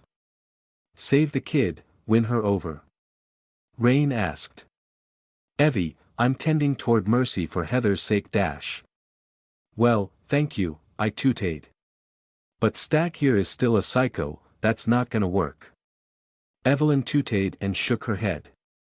There's been no kidnapping. Rescue is not how we solve this. Raine frowned at her. Do keep up, Raine, Evelyn huffed. Evie. Excuse me. I blinked at Evelyn. No kidnapping. She's lying. Kidnapping a child is a high-risk move, to put it extremely lightly, Evelyn said, apparently willing to explain for me what earned Raine a condescending huff. Too many parts of mundane society begin to notice when a child goes missing. Well, as long as that child isn't already homeless or vulnerable or fallen through the cracks. School, police, social services. Slow machinery, but it does move, eventually. That's why my mother kept me strictly off the books. Evelyn pulled a grimace. If Edward is not stupid, and I don't think he is, he wouldn't even outsource something like this. A smart strategist is not going to legally implicate himself with a kidnapping case, even at arm's length, not with anybody who might roll on him if the police catch up. What if Eddie's actually a twat? Raine asked. Evelyn completely ignored her. And I can find a mundane missing person, if they're within about 100 miles. I have the necessary spells. It's not hard, assuming we can get a sample of hair, maybe from a pillow, or a nail clipping, or any other cast-off piece of body. She looked back down at Stack. It would be an extraordinarily stupid move, she went on. It would lead us right to him, or whatever legal or extra-legal appendage he's using. So, Stack, if I offer to find your son, what do you tell me?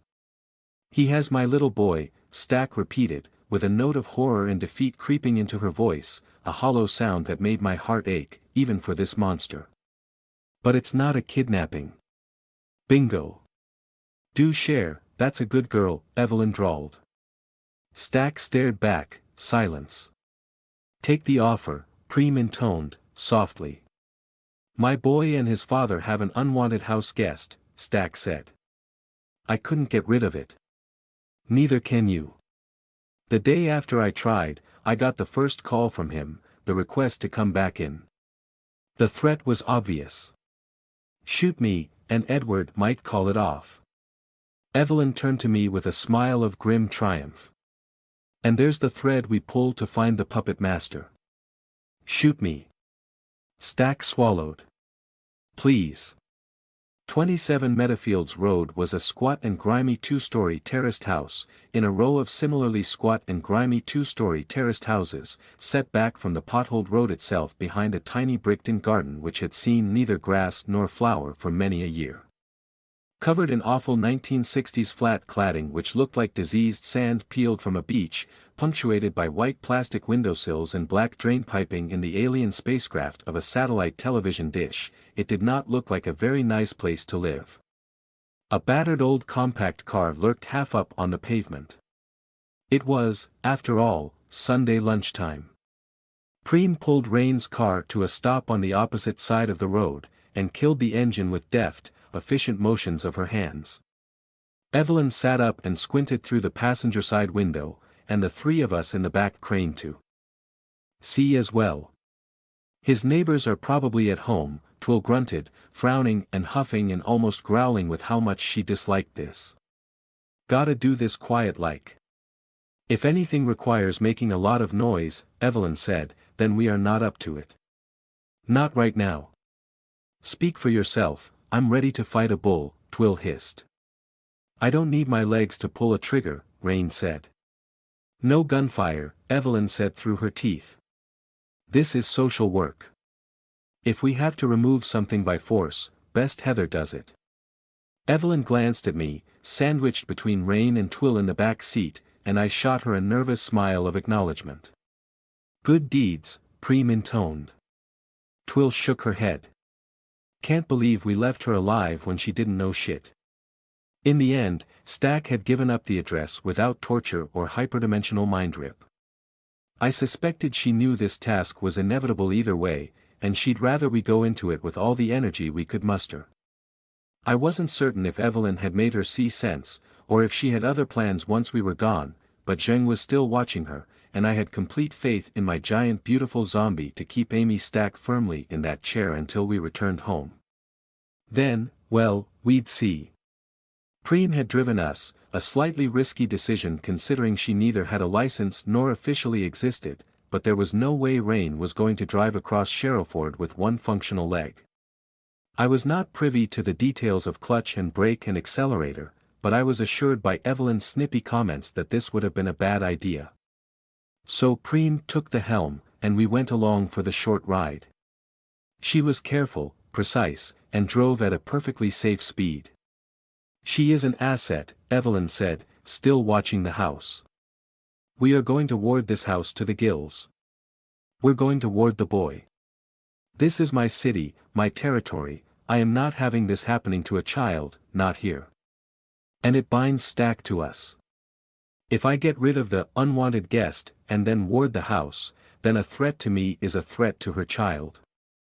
She does care about more than money, and we can protect it better than she can. Why bother?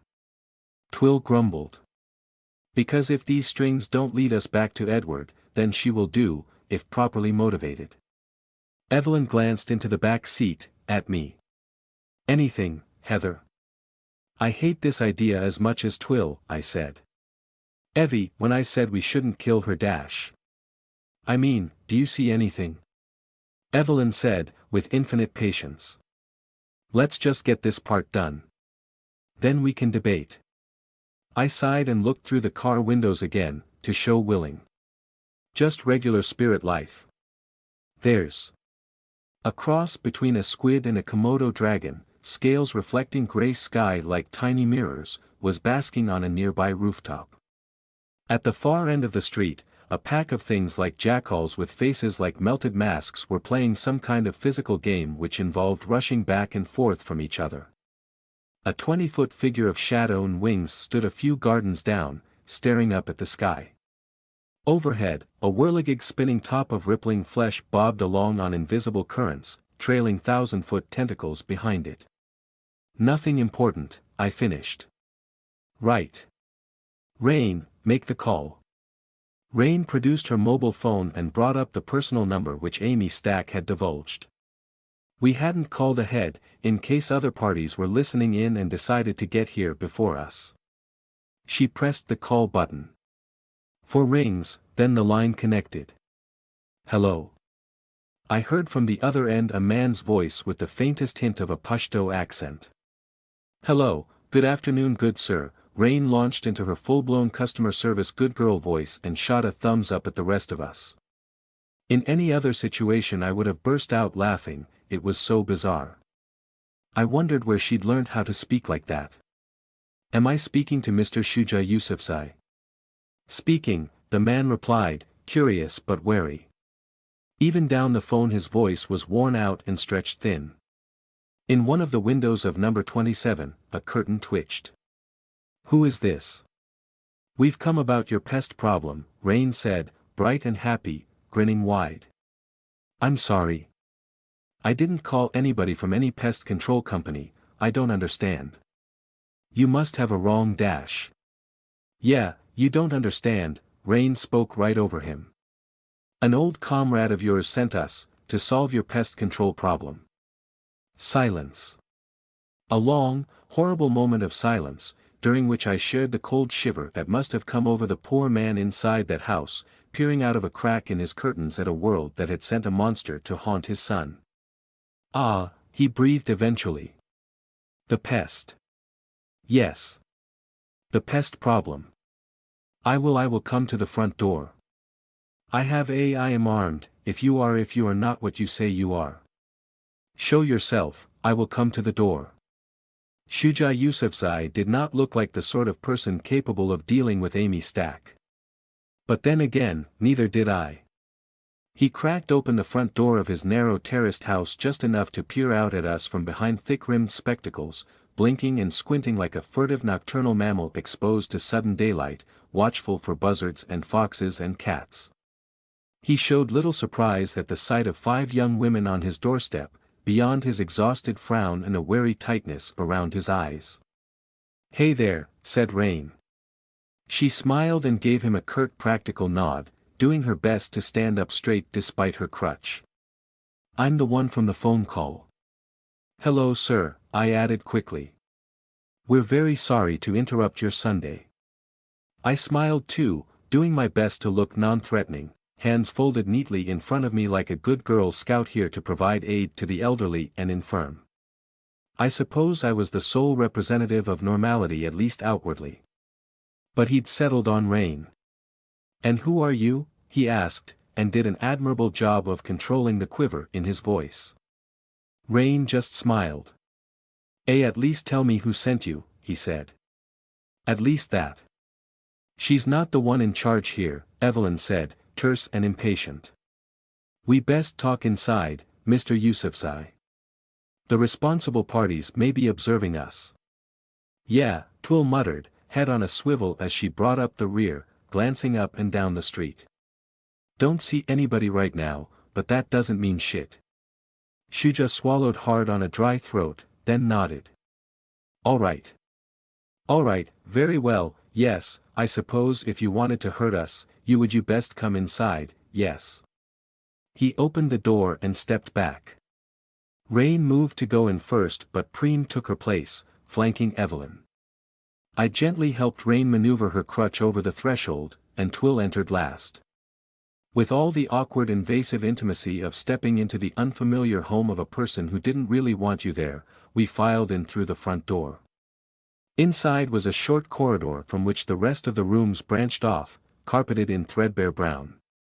Off-cream paint on the walls and skirting board had peeled and flaked with age, showing patches of plaster beneath. 2 umbrellas, some boots, and 3 pairs of child-sized shoes lay next to a bristly welcome mat just over the threshold, along with some coats and scarves and a pair of very small gloves hung on a trio of hooks. At the far end a small kitchen was visible through an open door, just beyond steep stairs which climbed up to the second floor. The top of the stairs were wreathed in heavy shadows that seemed to sag from above.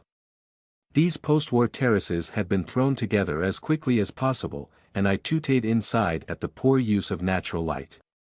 So dingy up there. Wipe your shoes, I murmured to Twill. Oh, yeah, sure. Sorry. She cleared her throat and did an awkward shuffle on the mat, as Raine and Evelyn and Praem moved forward to make room. Shut the door, please, Shuja said. You will let out all the heat.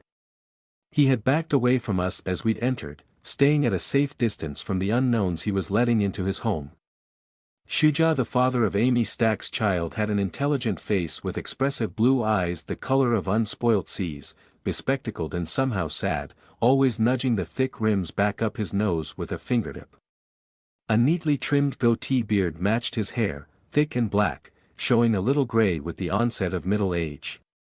In a big gray fisherman's jumper and old jeans, his height a little shorter than Raine, he seemed like a maths teacher or a PhD student, not a man who had seen war up close. That judgment said more about my naivety than it did anything about the man I was measuring. He was holding a wooden baseball bat. Tipped down, half behind his leg, as if he couldn't decide whether to hide or brandish the weapon. Even I could tell he had no idea what to do with it. He saw me looking at it. Saw Raine looking at it. Saw the suppressed indulgent smile on her lips and mistook it for something else. I have this, yes, he said, swallowing and raising his chin. And I will warn you, I also have a knife in the back of my trousers. Hey, what? What? Knife? Twill whirled as the latch on the front door clicked shut. In 3 paces she shouldered her way past Raine and I and tried to get in front of Evelyn. Nobody said shit about knives, mate. Whoa, hey Twill, it's fine, Raine said. Shuja flinched at the strange growl in Twill's voice, but stood his ground with planted feet, which surprised me. I do not know who you are, young miss. I do not know dash. Heel, Evelyn snapped at Twill. That brought Twill up short, blinking and frowning and almost blushing. Oi, Think before you open your mouth, Evelyn hissed at her. We are guests in this man's home. Act like it. But he you a knife dash. He is entitled to his caution. It's not like he can do anything to us. Apologize. Twill puffed out a sigh and shrugged. At Shuja. Sorry, mate. No beef. Just don't pull a knife on my girl, alright? My girl? Evelyn huffed under her breath. Frowning in utter incomprehension at the exchange he had just witnessed, Shuja acknowledged the apology with a polite nod. There won't be any need for weapons, sir, I'm sorry, I spoke up. We're not here to do you or your son any harm. Quite the opposite, in fact. We are here to solve your problem. Or try to. Shuja's gaze settled on me and I pulled my best nice young lady smile, but he could only frown, lost. "Who sent you?" he asked. I shared a glance with Evelyn. She nodded. "We're here now," she murmured to me. "There's no point keeping it secret. The moment we interfere, Edward will know. We play our hand."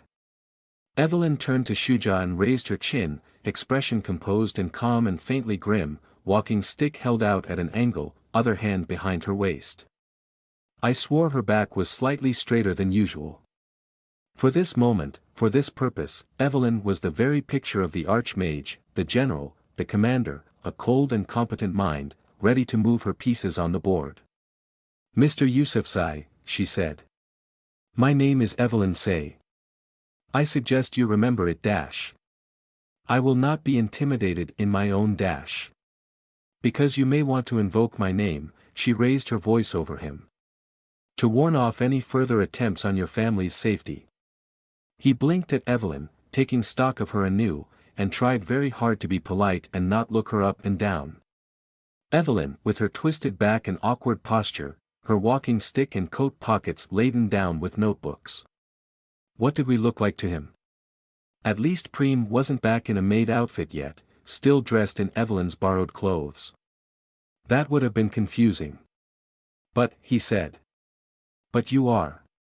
"I am very likely the most dangerous person you have ever met," Evelyn grumbled. "And yes, that includes Amy Stack. She sent us." A shuddering sigh of mixed relief and horror went out of Shuja. He nodded, and pressed one hand to his own chest. "More friends of Amy?" "All right, okay." "Oh, God above. More?" Raine asked sharply. "More, yes, I dash. Is there anybody else in the house except for us and your son, right now?" Evelyn's voice cracked with command. I would have climbed a tree if she'd ordered me in that tone. "No." Shuja blinked. "No, I dash. Has anybody else except us visited you today or yesterday? This is very important, do not conceal anything, especially if you have been instructed to by somebody else." "No. No, I swear." He shook his head, catching on fast. "When Amy came before, she brought a friend. More of an associate I suppose, to attempt to deal with he had to pause and take a breath. The thing in my home. That is what I referred to. The only instruction I have received is from her. She told me not to call the police. Which I have not, of course, because how would I explain such a thing?" He shrugged with one hand in utter helplessness, trying to conceal a shiver. I recognized all too well the hollow space in his eyes when he spoke of the thing in his home. I knew the sleep-deprived fragility in his movements, the tightness in his face, the exhaustion that gave away how this man was holding himself together with pure willpower, strong willpower gone brittle under the strain of exposure to the supernatural. Whatever his demeanor, Shuja Yusufzai was not a weak man. He was a strong man at his limit. "We will make it go away," I blurted out. "I can do that. It's sort of something I'm good at. Making things go elsewhere, for good." He stared at me, and did not believe any of that. After all, Amy Stack hadn't been able to remove this invasive presence, and she looked infinitely scarier than me, scrawny little 20-year-old that couldn't fight her way out of a wet paper bag. "The people who sent this pest to plague you are my enemies," Evelyn explained, slowly and carefully. "The man ultimately responsible is so cautious of any contact with me that he won't even risk hearing my voice without an intermediary. If I catch anyone working for him, I will torture them for all the information I can and then probably have them killed. If, after our pest control, anybody is stupid enough to ignore the very clear warnings I will put in place, if anybody bothers you, comes to your door about this, pesters your son, anything, then you give them my name. And then you call me, and we will deal with it." "All right," he said, slowly. "Best not think about it too much," Raine said. "Soon as we're out of your hair, forget we even exist. All this can just be a bad dream. Don't try to understand," I suggested. "I am an expert," Evelyn went on, on what you are dealing with. This is Heather, she is another expert. These three are Raine, Twill, and Praem. They are experts on doing violence to those who wish harm upon us. Yeah, that's me. Raine cracked a grin. Don't make me sound like a thug, Twill muttered. Good day, Praem intoned in her sing-song voice, and Shuja blinked at her. Mr. Yusufzai, Evelyn used his name like a whip. Listen very carefully, please. We need to begin at the beginning and this needs to be done properly. First, where is it right now? Which room? It was in the kitchen, last I checked. But, I am sorry, where is Amy? I haven't heard anything from her since she saw it. Did she explain to you what it dash? He broke off and glanced back over his shoulder, at the open kitchen door, as if the unspeakable presence might be creeping up on him as we spoke. I saw his throat bob as he repeated the nervous tick of adjusting his glasses. Twill went up on tiptoe, peering and sniffing, taking his alarm with utter seriousness. Raine reached inside her leather jacket with her free hand, adjusting her weight on the crutch, but I placed my hand around her forearm and squeezed. When Shuja turned back to us, he must have caught the bestial cast to Twill's musculature and pose, because he flinched again, eyes going wide at her. She has described it, in general terms, Evelyn said with a huff. But she is under considerable strain. Where is it? The kitchen, he repeated. But it moves from room to room, and we never see it move. Ever. It goes through closed doors, through walls, through locks. I have tried everything, everything. It follows well that is my son and it watches him sleep. He hissed those last 4 words with such vehement outrage, but his anger subsided quickly below bewildered terror.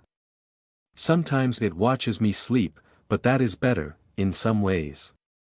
He shrugged. I turn around and it is there, where it was not standing a second before. Creepy, Twill hissed. I was not immune to the communal tension. My hackles rose, my phantom limbs bunched tight in a defensive posture. Imagining this unseen thing creeping up on me in the dark gave me the sudden, bizarre sensation that I had stepped into something else's lair, that I was the invader here. I glanced up and behind us, at the corners of the ceiling, as if a watcher might be lurking there, but there was nothing. I sniffed like Twill, as if I could pick the hint of a scaly scent. I stared at the shadow-draped stairs, like a cave in the rock, concealing an ambush predator. Abyssal instinct fed on savannah ape fear of the unknown, and suddenly did not like this house. Heather. Evelyn hissed at me. You see something? It's nothing. I swallowed the feeling back down. Not even a spirit in here, it's fine. I'm being paranoid. Evelyn turned back to Shuja. When did this start? She asked. 3.5 weeks ago. On a Wednesday. I have counted every day, how could I not? He ran his free hand through his short-cropped hair and adjusted his glasses again, fingers shaking. I have found it difficult to keep track of time, to think clearly. Hey, we know, Raine offered, surprisingly gently. You've done great to last so long, seriously. We can take it from here. This is normal for you people, he asked softly. Evelyn sucked on her teeth and then murmured to me. 3.5 weeks. Which means this started after Mr. Joking presumably stole the gate plans. Matches up. She raised her voice again. Did anything happen before it arrived? Anything at all? Shuja swallowed. Maybe. I don't know. Anything at all, Evelyn repeated, harder. Yeah, even if it seems whack, Raine added. Somebody leave a dead bird on your doorstep. Say some weird words at you in the street. Hand you a pamphlet for a new agey religion. I do not wish to believe in magic, Shuja said. It cannot have been connected. I keep telling myself it cannot be connected, it cannot dash. Then it wasn't, Evelyn said. Describe it anyway, please. It was so strange, but I thought nothing of it at the time. My son, I was taking him to the park after school, the one off Banner Street, with the little playground. There were a few other children around. A boy my son's age came up to him and handed him something, and he brought it to me. It was this ugly thing a child might make, a plastic doll's head with needles pushed through it. I looked for the boy who had given it to him, but he was gone. He didn't seem to have been with any of the other parents there. But little Will, he wouldn't let go of the ugly thing, so I let him carry it until we reached home, and then when he forgot it, I threw it away. In the bin, outdoors. Shuja struggled with the words, did not want to believe. Then the thing was here, within the next hour. And then I called Amy. As Shuja spoke, a tiny presence crept out of the darkness and down the stairs at the end of the little corridor. With big wide eyes of flinty gray inherited from his mother, a head of dark hair sticking up in all directions, wearing pajamas and overlarge socks, carrying a huge plush sheep hugged against himself. With one arm, little William had decided to come see what his father was discussing with the strange people. He moved so slowly, so precisely, so silently, definitely his mother's child. He made it all the way down to the floor before any of us actually noticed him. Hi there, Raine gave a little wave over Shuja's shoulder as the man finished his strange tale. Shuja whipped around in surprise, awkwardly hiding the baseball bat behind his leg. Will, he said. Will, I told you, you must go play in your room. Daddy has important things to do. Please, go back upstairs. But William didn't pay the slightest attention to his father's words. He walked up and took Shuja's free hand, peering past his father's side at us. His eyes were so wide and staring in that way only an innocently curious child can be, set in a face effortlessly composed and openly expressionless. He looked like his father, but he had a lot of his mother in him. There was no doubt Stack had told the truth about that. At about 6 or 7 years old, his age lined up with her story as well. Hello, I said awkwardly. Yeah, hey kid. Twill cleared her throat. William, Shuja was saying, struggling to contain the worry in his own voice. William, please go back upstairs and stay in your room. You are not being punished, you have been a very good boy, but you must stay in your room for now. It is not you need, it is dash. It's not safe in your own home, the father did not want to admit to the son. No, Evelyn cut across Shuja's dilemma. If we're going to interfere with this thing, there may be a reaction. Best the boy stays close for now. She glanced down at the child, but said nothing. Yeah, we'll look after you, sunshine. Raine shot him a wink, but William just stared at us, curious and very quiet. Shuja went wide-eyed behind his thick glasses. A reaction? Evelyn shrugged. To everyone's surprise, Praem squatted down on her heels until she was eye level with William, smoothing her borrowed skirt over her backside so it didn't drag on the ground.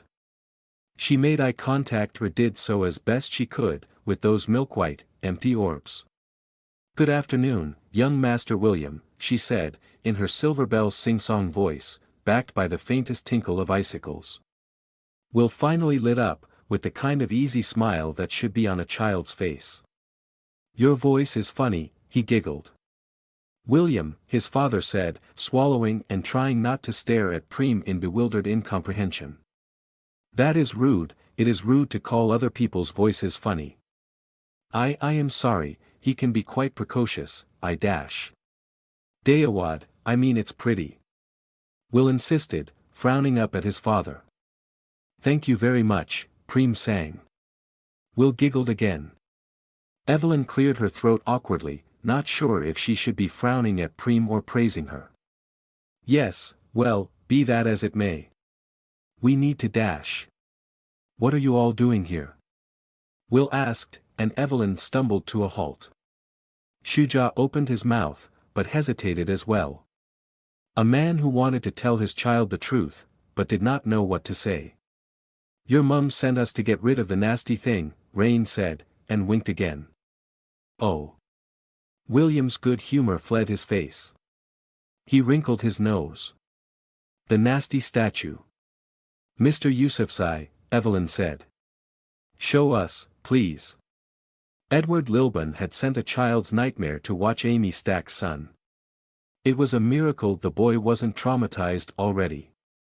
Perhaps he had inherited a strong constitution from his mother. I whispered that conjecture to Evelyn as we stood in Shuja's small clean white tiled kitchen, examining the statue from a safe distance. Unlikely, Evelyn murmured back to me, without taking her eyes off the lunatic sculpture. Small children are always more resilient. They accept magic easier. Neuroplasticity. If this had happened 10 years later, yes, he'd be traumatized for life. As it is, he'll probably be okay. She frowned. Though he has been exposed now. Twill had ventured forward, to within arm's length of the bizarre art. She sniffed the air around the thing. Evelyn tooted. Twill, I hissed. Don't swear in front of children. Oh, sure, I mean, sorry, yeah. Twill turned and grimaced at Shuja and William. Father and son stood in the rear, barely inside the kitchen doorway as we experts took stock. Shuja managed a disapproving frown, his hand on his son's head, but William blinked at Twill in innocent fascination. Those were like, really bad words, yeah. Twill told him. Don't ever say them, okay? Good boys don't say swear words. Yes, we'll all be very angry at her later, Evelyn drawled, supremely uninterested, then clicked her fingers at Twill. Pay attention in case it moves. It won't, Shuja supplied. It never does, not while watched. For which I was extremely thankful. The statue had begun life as some kind of clothing store mannequin, made of opaque off-white plastic. Complete with hands and feet, knee and elbow and shoulder joints, a rotating ball-and-socket waist and a featureless oval for a head, the thing would have seemed uncanny anywhere but in a shop window. Its skin no, I had to forcefully correct myself, it didn't have skin, it was made of plastic had been scored with a knife, carved into great looping spirals and whirls up and down the torso, and the resulting grooves had been filled with red paint, so it looked like a sacrificial victim covered with ritual scars. Barbed wire completed the look, wrapped around the figure's wrists and ankles and then looped around the neck and waist and the featureless smooth groin. The blank head sported an inexpertly painted face, in black and red. A slash for a mouth, a tick for a nose. I focused on the eyes, of course black pupils in black outlines. But they were just badly drawn eyes on a plastic surface, nothing more. Nothing stared back at us. Certainly not the eye. The mannequin was currently posed as if leaning against the kitchen counter, but the head was turned toward the wall, in the manner of a person who had heard a sound in another room. I drew an imaginary line with my finger from the eyes to the wall and beyond. Raine cleared her throat, coming to the same uncomfortable conclusion as I did. Yeah, he's looking at the front door, ain't he, she said. That is very spooky, I settled on, then tooted. How absurd. It was not looking in that direction when I left the room, Shuja said softly. It must have heard you arrive. Heather, Evelyn said. I assume you don't see any invisible components? I shook my head. Other than us and the mannequin, the plain little kitchen was empty. A single window above the sink showed the back garden, a tiny strip of sad grass bounded by high brick walls. I only see the plastic, I said. Paint and barbed wire too. There's not even anything numismatic in here. Invisible? William piped up, excited. You can see invisible things. Will, please, don't ask questions about this. Shuja stroked his son's hair, smoothing it back to soothe his own nerves. I am sorry, Miss Say, are you really sure he must be in here for this? Evelyn frowned at the boy for a long, uncomfortable moment, then took a sharp breath. The safest place is where he can be protected. Which means next to us. We don't know what might happen when she gestured at the statue. It's putting my hackles up quite badly, I said.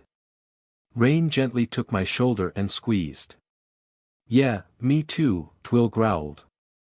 No, I mean, instinctively.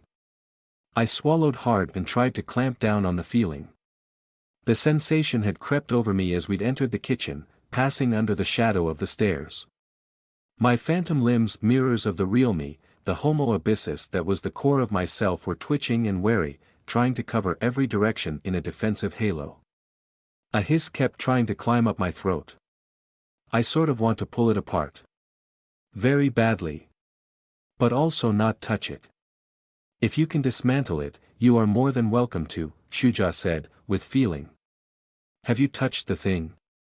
Evelyn asked. No, I dare not, but Amy did. She couldn't move it, not at all, not even to adjust a joint. As if it is anchored somehow. It did not react then either, it never reacts to anything. It isn't dash. Twill, don't. I hissed, mortified at interrupting. Sorry, she was going to touch it. I wasn't. Twill protested, caught in the act of creeping closer to the awful thing. Honest. Do you know Mum?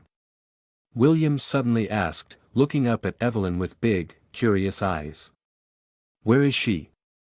She hasn't been to see us in a while. Is she busy? Evelyn stared at the boy again, her frown caught on Barb's as she swallowed. She cleared her throat awkwardly as Shuja tried to shush his son again. Hello, William, I said awkwardly, trying to pull a smile appropriate for a child, but I could see the strange suspicion behind his eyes as he looked back at me. I'm Heather, I've spoken to your mum, she's dash. Heather, Evelyn warned. It's okay, Evie, let me dash. Your mother has been trying to solve this problem in her own way, Evelyn said to William. She made no attempt to gentle her voice, to descend to his level, to soften the frown on her face. She has been working hard to keep you safe. The boy smiled a sad child smile, and nodded as he pressed the side of his head to his father's thigh. He looked away, at nothing. I have changed my mind, Shuja said. I'm sorry. Evelyn arched an eyebrow. You said there might be a reaction, Dot. He swallowed and cast his gaze over us, trying to take us in. If Amy is still working on this, I would much prefer a method that poses no risk to my boy. As if subconsciously, he briefly slipped a hand over William's exposed ear, the one not pressed against his leg, so he could speak things not meant for a child's mind, so he could show us his anger. Not in our own home. If you interfere with that thing, will it come alive? Will it try to hurt him, dash? I don't know, dash, Evelyn said. Or try to hurt me? Is it a trap, or a bomb, set for you, by your enemies, using my family as bait? As dash. Mr. Yusufzai dash. As fodder? No, I dash, he cut himself off as William wiggled free and made an irritated noise. Shuja took a shuddering breath and forced the gentle anger out of his voice again. I have changed my mind. Better to suffer this thing than risk worse. I am sorry, I dash. Praem, take the boy upstairs to his bedroom, please, Evelyn grumbled, and I could tell she was at the limit of her patience. Evie, be gentle, I murmured. No, no, you will not, dash, Shuja started to say. I am going to explain to you why this is necessary, Evelyn said, dead-toned. And I am not going to do it in front of a child. Praem, please. Young Master William, Praem sang, and offered her hand to the little boy. William, utterly unafraid, reached out and took Praem's hand. For a moment, his father was reluctant to release him, but Praem fixed her eyes on Shuja and William spoke up, as if channeling the doll demon's will. Dayawad, he said, as if embarrassed. I want to show her the new spider book. Please. I enjoy spiders, Praem intoned. Shuja let go. Praem led William out of the kitchen. A moment later we heard the sound of 2 pairs of feet mounting the stairs. Never have guessed she's good with kids, Twill said. Hey, Raine said softly to Shuja's hollow-eyed look. Praem's one of the 2 people here who can break concrete with her bare hands. If this goes wrong and something comes for your kid, it'll run into her first. Shuja swallowed. Yeah, real reassuring, clever clogs, Twill grunted. How much contact do you have with Amy Stack? Evelyn asked. Shuja snapped out of his fear. I'm sorry. I am trying to make a judgment about something which you would be better off not knowing, but which you are forcing me to tell you. How much contact do you have with Amy Stack? She is part of why this has happened. Oh. That is what I feared. He sighed heavily, took his glasses off and wiped them on the hem of his jumper. What has she done? You know what she is? Raine asked. He smiled to himself, very faintly and very sadly. She thinks I am a fool, that I do not know what she does. But I do, or at least some of it, and I try my best not to think about it. I know the nature of what I love. I swallowed, unspoken empathy hot in my throat. How much contact? Evelyn prompted. She visits William every 2 weeks, except when she cannot due to work, Shuja went on. But she and I do not talk much. We do not really have a relationship. We never did, beyond well. We were never married, nothing like that. She ignores me, mostly. Still, impressive, Raine said, with genuine if completely inappropriate admiration. Woman like that. Surprised you're still breathing. Raine. I hissed, and would have elbowed her in the ribs if she wasn't recovering from a gunshot wound. I am trying to do the right thing, Mr. Yusufzai, Evelyn said, raising her chin and looking him in the eye. Yes, I do appreciate that, but any risk is too much when dash. And me, I thought with a touch of nausea, but I kept quiet and let Evelyn work her oratory power.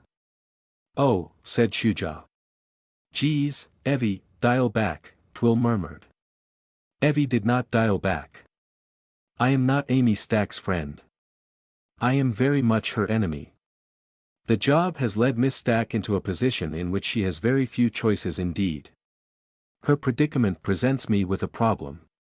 She has threatened to kill me. She has threatened to kill my friends and my family. She has threatened, with very specific language, to drive a truck bomb into my house. Oh dear, Shuja said, hand to his mouth, eyes wide. You see that I am left with a choice. Either I deal with the blackmail, I protect your son, I take you and him and this house under the umbrella of my protection, I ward him, all of which is going to involve inscribing unnatural symbols inside your home, on the door frames, under your beds, and on his skin. Evelyn paused, and I wondered for a moment how much of this archmage act she was mimicking, perhaps subconsciously, from memories of her mother. Or, I go home, she finished. And have one of my associates put a bullet in Amy Stack's head. Shuja stared at her, speechless as his throat bobbed with a dry swallow. He tore his eyes away and glanced at the rest of us at Twill's resigned shrug, Raine's sigh and nod, my awkward smile. I would much rather we not do the latter, I spoke up. Do not, Shuja managed, voice quivering slightly. Do not make me choose dash. You do not have a choice, Evelyn told him. I will force the issue. I am simply explaining why I am going to force the issue. Mr. Yusufzai, I will do my best to avoid any danger to your son, but this has to be done. The man who did this has to be caught, and killed. Do I have your agreement? With a shell-shocked look behind his eyes, Shuja nodded. Good. Go fetch your boy, then stay close. You don't have to be in here, the next room is fine. We'll get started. Evelyn turned away from him without another word. Shuja hesitated, but I managed to catch his eye and nod and smile, and he hurried out of the kitchen and up the stairs to find William before the boy could teach Praem too much about arachnids. Twill puffed out a huge sigh. Bloody hell. Bit intense, Evie. Yes, Evelyn said, voice tired as she squeezed her eyes shut and pinched the bridge of her nose. She let out a shaking breath. I reached over and touched her elbow and she flinched slightly. Evie. I'm fine, she lied, unconvincingly. You did real good, Raine said, low and serious. Knew you had it in you. Yes, well, whatever, Evelyn grumbled and gestured at the bizarre statue. Save the love-in session for later, we need to get to work. No, hey, Evie, Twill said, trying really hard to find the right words. Good on you, yeah. Doing the right thing and all. Putting on your scary face, but it's cool and dash. It's not the right thing, Evelyn grumbled, but her cheeks colored faintly as she failed to meet Twill's gaze. It simply leads us to our enemy. And the fact this poor fool actually loves Amy Stack made convincing him easier. Make yourself useful, Twill, go fetch the bag from the back of the car. I need all my tools. She waved Twill toward the kitchen door. Please. Go on. Right you are. Twill flashed her a smile, and skittered out. A moment of silence descended on the kitchen, on Raine and Evelyn and I, alone with the awful plastic mannequin. Proud o' you, Evie, Raine said. Oh, do shut up, Evelyn muttered, squaring her shoulders and crossing her arms as best she could while leaning on a walking stick. No, seriously. You're on a roll today. Haven't seen you like this in a while. A long while, if you know what I mean. Evelyn gave her a look like spent coals. Evie, I cleared my throat and gently touched Evelyn's elbow again. It's fine to need a moment after that act. You were incredible. You really are confident about this, aren't you? Evelyn turned her dark look on me, but it softened and fell apart like ash as I looked back at her. She shrugged. I feel confident, she said with a sigh. Heather, as of yesterday, for the first time in my life, I have living proof that not only am I nothing like my mother, I am her opposite. It has rather sharpened my mind. Yeah, she sucked arse, you're kickin' rad, Raine said with a grin. I tried not to giggle. Evelyn rolled her eyes. Very eloquent, Raine, she drawled. Right. Ground rules, I doubt we can get this thing's feet up, which means I'm going to have to draw directly on the kitchen floor. And don't touch it unless I instruct you. Am I going to have to, well, send it away? I asked. I shivered inside at the prospect of touching the thing. In the end it was just a plastic figure wrapped in barbed wire, but something about it made my skin crawl, made my tentacles retract, forced my instincts rebel against making contact. Not yet, Evelyn said. First I'm going to take it apart, see if I can trace it back to the man who did this. Or at least to somebody who works for him. 7 magic circles, 2 rounds of weak tea, and 90 minutes later, Evelyn finally admitted she had no idea what we were dealing with. The circles hadn't worked, an increasingly complex series of enclosures around the statue's feet which had failed to produce any effect whatsoever, except for covering the kitchen floor and part of the cabinets in chalk-scrawled Latin and symbols which made my eyes water. They were intended to flush out whatever power lurked inside the plastic, or cut the remote piloting and hand Evelyn the reins, or simply poke the thing with enough magic to force a self-preservation response. She'd tried everything short of physical violence, including one circle which she made everybody back away for, but the thing just stood there, inert.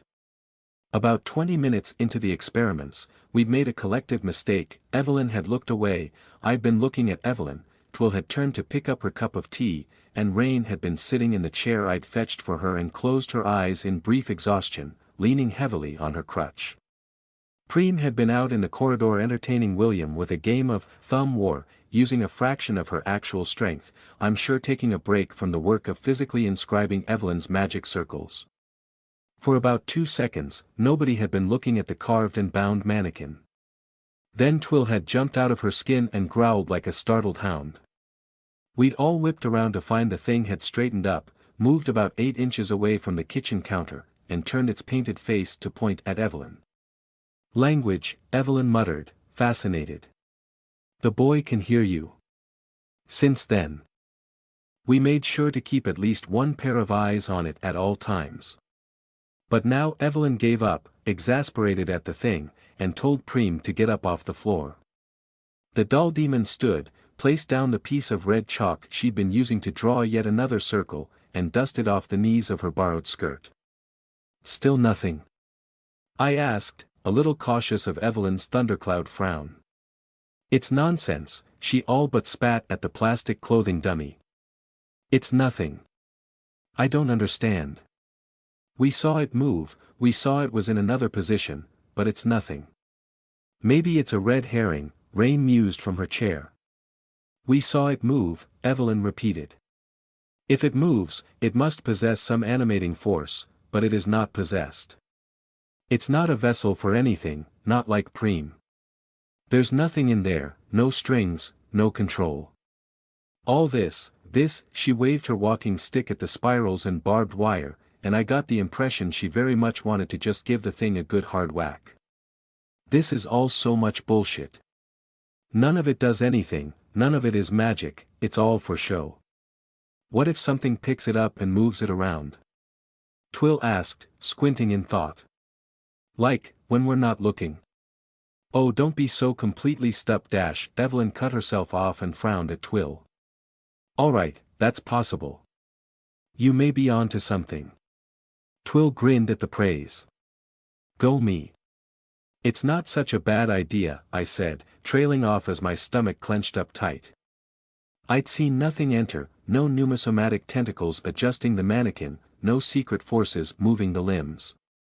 Alright, well, I can rule out any adverse effects from the object itself, Evelyn said, huffing as she gathered her patience once more.